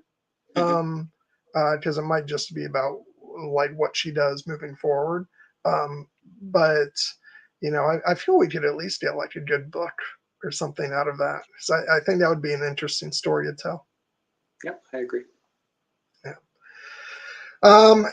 Anybody else? Anything else we missed that you wanted to, to highlight? No. I mean, I think that kind of covers my bases for the past 3 episodes. Obviously, I'm tremendously excited to see what comes next, but I don't necessarily feel the need to speculate about it too heavily, only because we're in it now, man. We're gonna be having a new episode every week through to the 1st of May, and those questions that we have burning in our hearts shall be answered. And if they're not, then that's what the future storytelling is for. Well, we did do a bit of speculating earlier, just in terms of like what the dynamic is going to be when Crosshair returns to the batch, which we're making an assumption there about what's going to happen, because I don't think we want to consider any other possibility. But how long do you think it might be? Do you see them like rejoining next episode, or? So I'm going to, if it's all right, the episode titles have all been published already, and they're not that spoilery, but I will say that the next episode is called A Different Approach, but episode 5 is called The Return. I think that's going to be the episode 5, where we actually see Omega and Crosshair rejoin the batch, which makes me wonder if episode 4 might be either an adventure of the week with where like Omega and Crosshair get sidetracked on trying to make their way back to the batch, or something else happens with Hunter and Wrecker, or maybe even they might use that episode to catch us up on what Echo and Rex have been up to, because that's, this show has done episodes focused on different clone characters before. I have no idea, but I do think when you call the episode The Return, that tells me that I don't think Omega and Crosshair will be back with the batch next episode. Let's put it that way. I think it might take a week or two. Well, the only thing I thought, there's a possibility that could be like if Ventress is returning, Awesome. But I suspect that you're probably right, and that the return probably, especially given the timing of when that episode is, that's probably more to do with Crosshair returning to the group. And I suspect that we might actually get them reunited at the end of next week's episode, and that the next episode is titled The Return, because it'll deal with, them actually, like going through that process of like, well, what does it mean to have him back there? And and we'll get an episode of them like dealing with that new dynamic before we plunge back into the, horror and mayhem of the Empire coming out. Yeah, because immediately following the episode 5, The Return, we have a 2-parter, Infiltration and Extraction. So that tells me that perhaps we're gonna get that. That's probably going to be our big kickoff towards whatever major events we're coming up on this season. Which there's a lot to get to, but they always manage to pack more in there than you think. That because like these episodes were all only 20 minutes long per se, but they covered a lot of ground. The episode, the number 1 episode, Confined, was actually the second longest episode of the show ever, after only the extended pilot episode Aftermath, which was like a little mini movie. So this show is gonna. I have no doubt that this show is gonna be pedals to the metal for most of its run this season. And speaking of that longer premiere episode, I have like hopes that episode, since we're strangely getting 15 episodes this season instead of 16, I have hopes that final series finale will be an extended, I longer episode. Because I would like to end the series on another movie type episode like we got with the premiere. So, so I guess that about wraps it up. Yeah, I just like the only other like theories for stuff coming up this season that I want to speculate about rather than just let it all, come at me, is that I wonder what kind of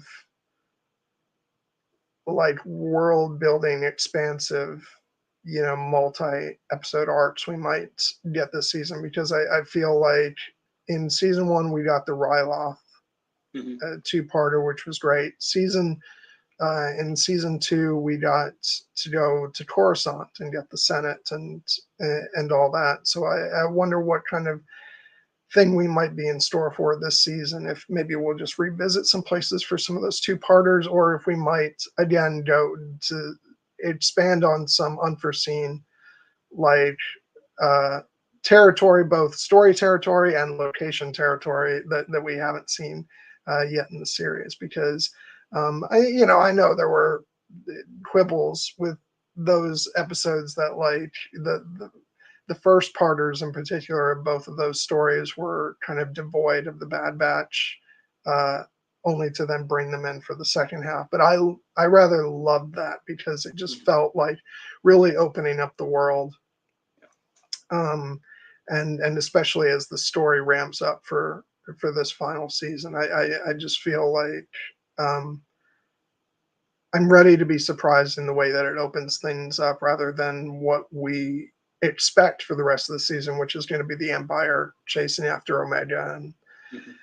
and kind of finding out what's going on with Project Necromancer, maybe. And I would like to be thrown a curveball in terms of like some new story elements brought in for the final, stretch of episodes, and how might we get characters to come back in? Like, we talked a little bit about Sid earlier. How's she gonna come back into things? You know, how are how are our bounty hunters going to come back in? Because both Fennec Shand and Cad Bane were hired by the Kaminoans. Mhm. Um, with the Empire, they see fit to, to hire Cad Bane's services, um, or might we see the Batch going to hire the services of some bounty hunters themselves? Yeah, my suspicion is that Fennec Shand will be an ally to the Batch, Mhm. perhaps not at the start, but eventually, and Cad Bane will remain an adversary, and then possibly we'll see if Boba Fett does indeed come into the show, which is more likely now that Daniel Logan is confirmed to be returning for Vox as the why not have him do Boba Fett as well? Um, I don't know where he would land on that front. But and Ventress, I do think will be an ally, but perhaps an uneasy one. And again, I don't think she's going to be in the show for a long time, but maybe a good episode or two.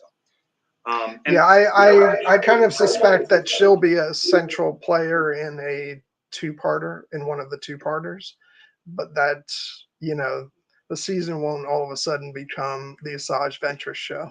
yeah, Even though that's a show I would love to see. perhaps But that will be the sequel show. yeah. Which, by the way, and you and I have talked before about, we're both very eager to see if they have a new animated series waiting in the wings, which, if history is an indication, they won't unveil until after Yeah, the show wraps up.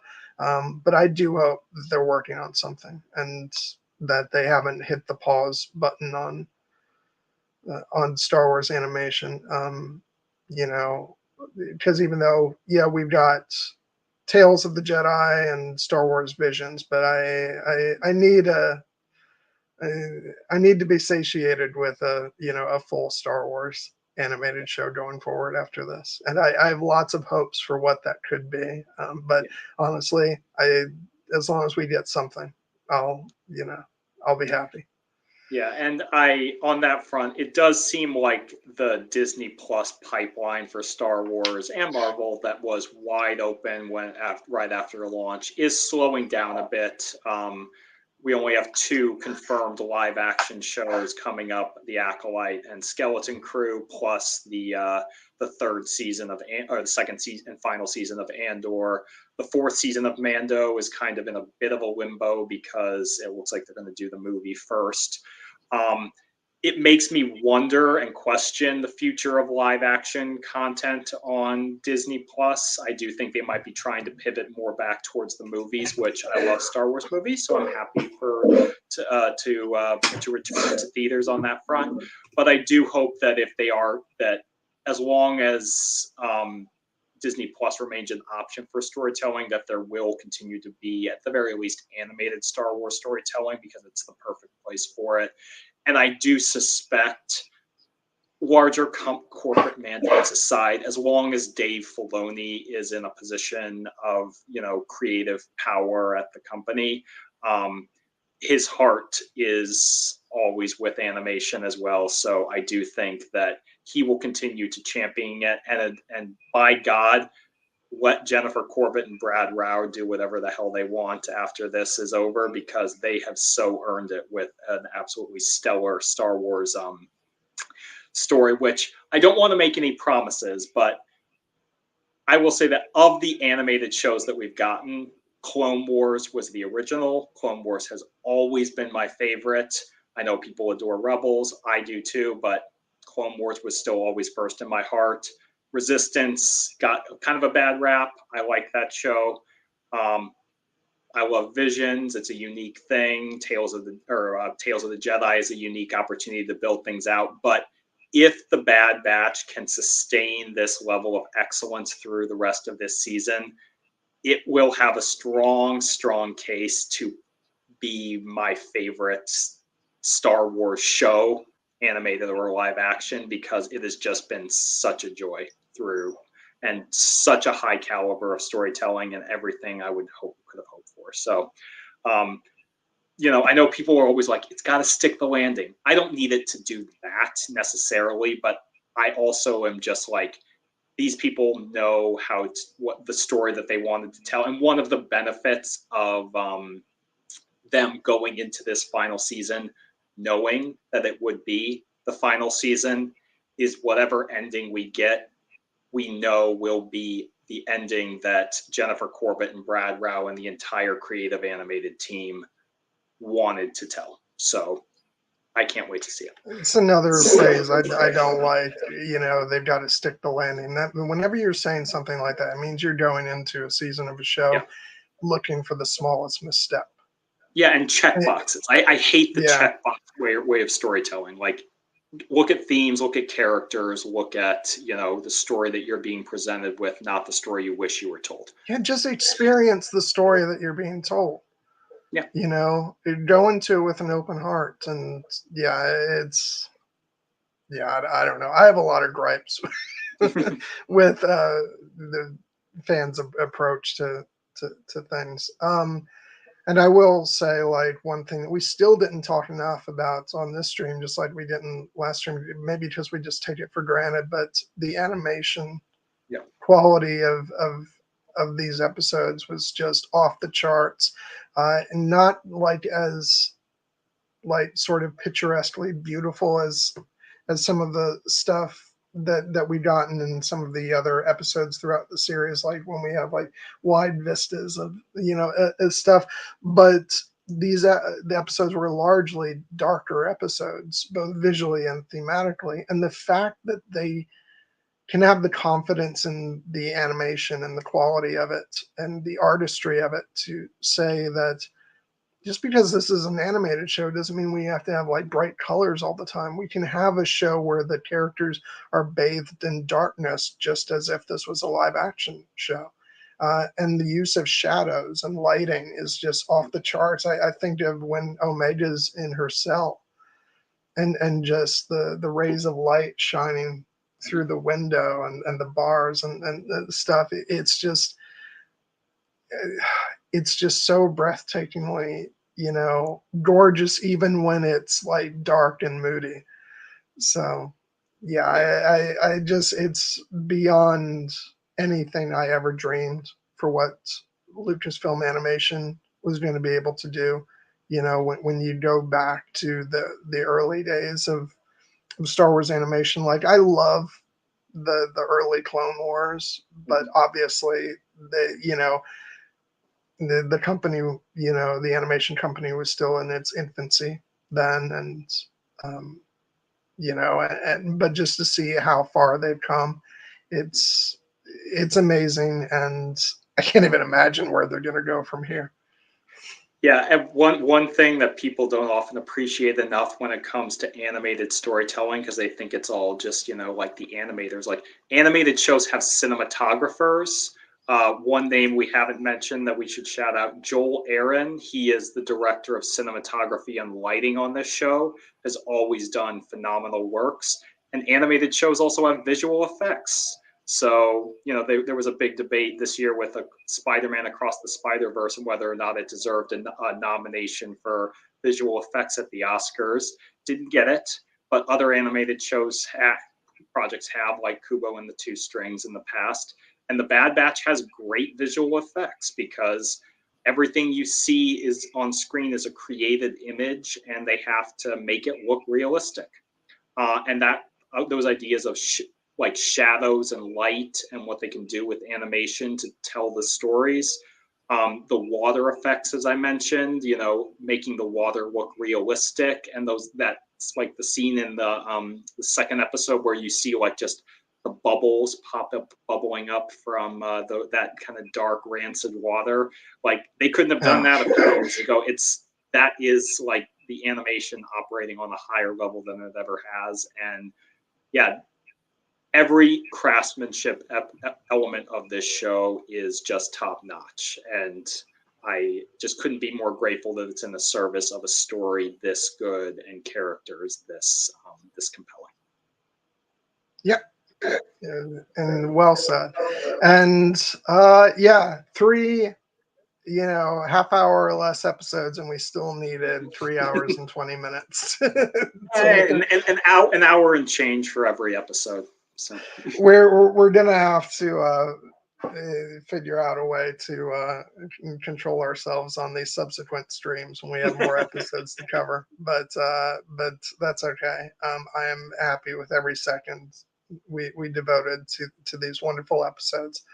And yeah, it just phenomenal show, off to as great a start as you could hope for this season, and I can't wait to see what we get coming up. I'm caught in that position where I am eagerly awaiting the next episode, and then I'm like, well, slow down, John. Just enjoy what you're getting, and don't be in a rush to finish. Mm-hmm. So, but yeah, just to recap, next week, hope you all come to join us. We'll have Laura and Trish joining us for a discussion of the 2015 horror film The Witch, directed by Robert Eggers. And then the Sunday after that, we'll be talking about Dune Part 2. And I just realized we'll be doing that on the same day as the Oscars.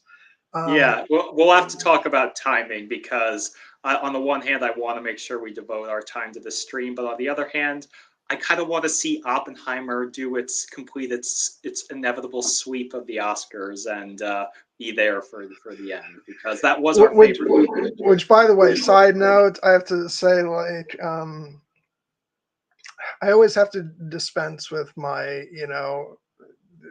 sort of my holier than thou dismissal of the Oscars whenever a movie that I love is dominating, and such is the case this year with Oppenheimer.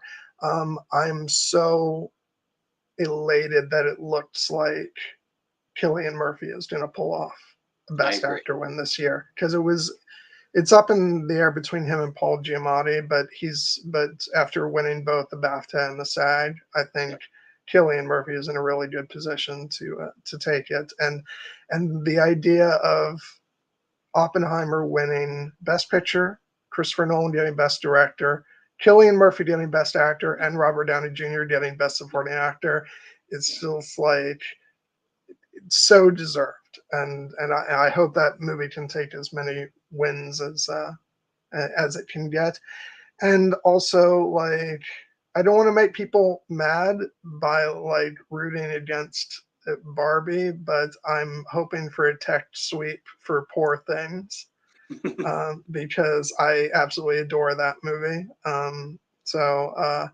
At the very least, I think Barbie is pretty safe for a Best Original Song win. So, I'm sure that'll walk away a winner regardless. But yeah. I don't know. I might have to watch after our stream this year. I've kind of ruled out watching, but over the past couple of years. But this seems like a good year to tune in for a little bit. I think you're going to be happy. The quality of the Best Picture field, I would just say, I haven't had a chance to see every nominated movie, but I've seen a number of them, and from our beloved Oppenheimer to my beloved Past Lives, to your beloved Poor Things. Anatomy of a Fall was great. We do love Barbie, even if it's probably not going to win quite as many as its Barbenheimer counterpart. But it's been a great year for movies all around, and I do think that it will be an Oppenheimer coronation, and I look forward to seeing its name called many, many times. And it's so wonderful to because this doesn't happen very often. Now, granted, these things are always subjective. So for somebody out there, you know, they get it right very often. But like Oppenheimer, as we did our stream on it, it's just one of those movies that is almost indisputably like one of the greatest films ever made, you know, in both of our opinions. And so to see, you know, that it will hopefully get showered with so much recognition, you know, on Oscar night, you know, couldn't happen to a better movie. And I'm very happy to see it getting all the accolades it's getting. Yeah, I think I mentioned when we did our Return of the King streak, but the last time my personal number one movie of the year won Best Picture was 2003 with Return of the King. There have been a couple close calls. My number two and number three have won a few times, but this year it looks like my undisputed number one in Oppenheimer is going to get crowned, and I am just very happy to see it. Not because it's like, oh, my faves have to win, but just because I think Oppenheimer, and I know you do as well, is a singular cinematic achievement, the kind of movie that like will be studied as a bona fide masterpiece for years to come. And it's nice when, you know, the general consensus of the awards voting body finally does, you know, recognize a movie of that caliber for the sake of history. Yeah, it's one of those things where I always try and stress, like the Oscars are this thing where you should never get upset when your favorites don't win, because that's just the way it goes. There's a narrative that forms every year with these things, and sometimes that's not your personal narrative of, you know, of the movie that you fell in love with that year. But when it does happen, there's nothing wrong with getting excited about that.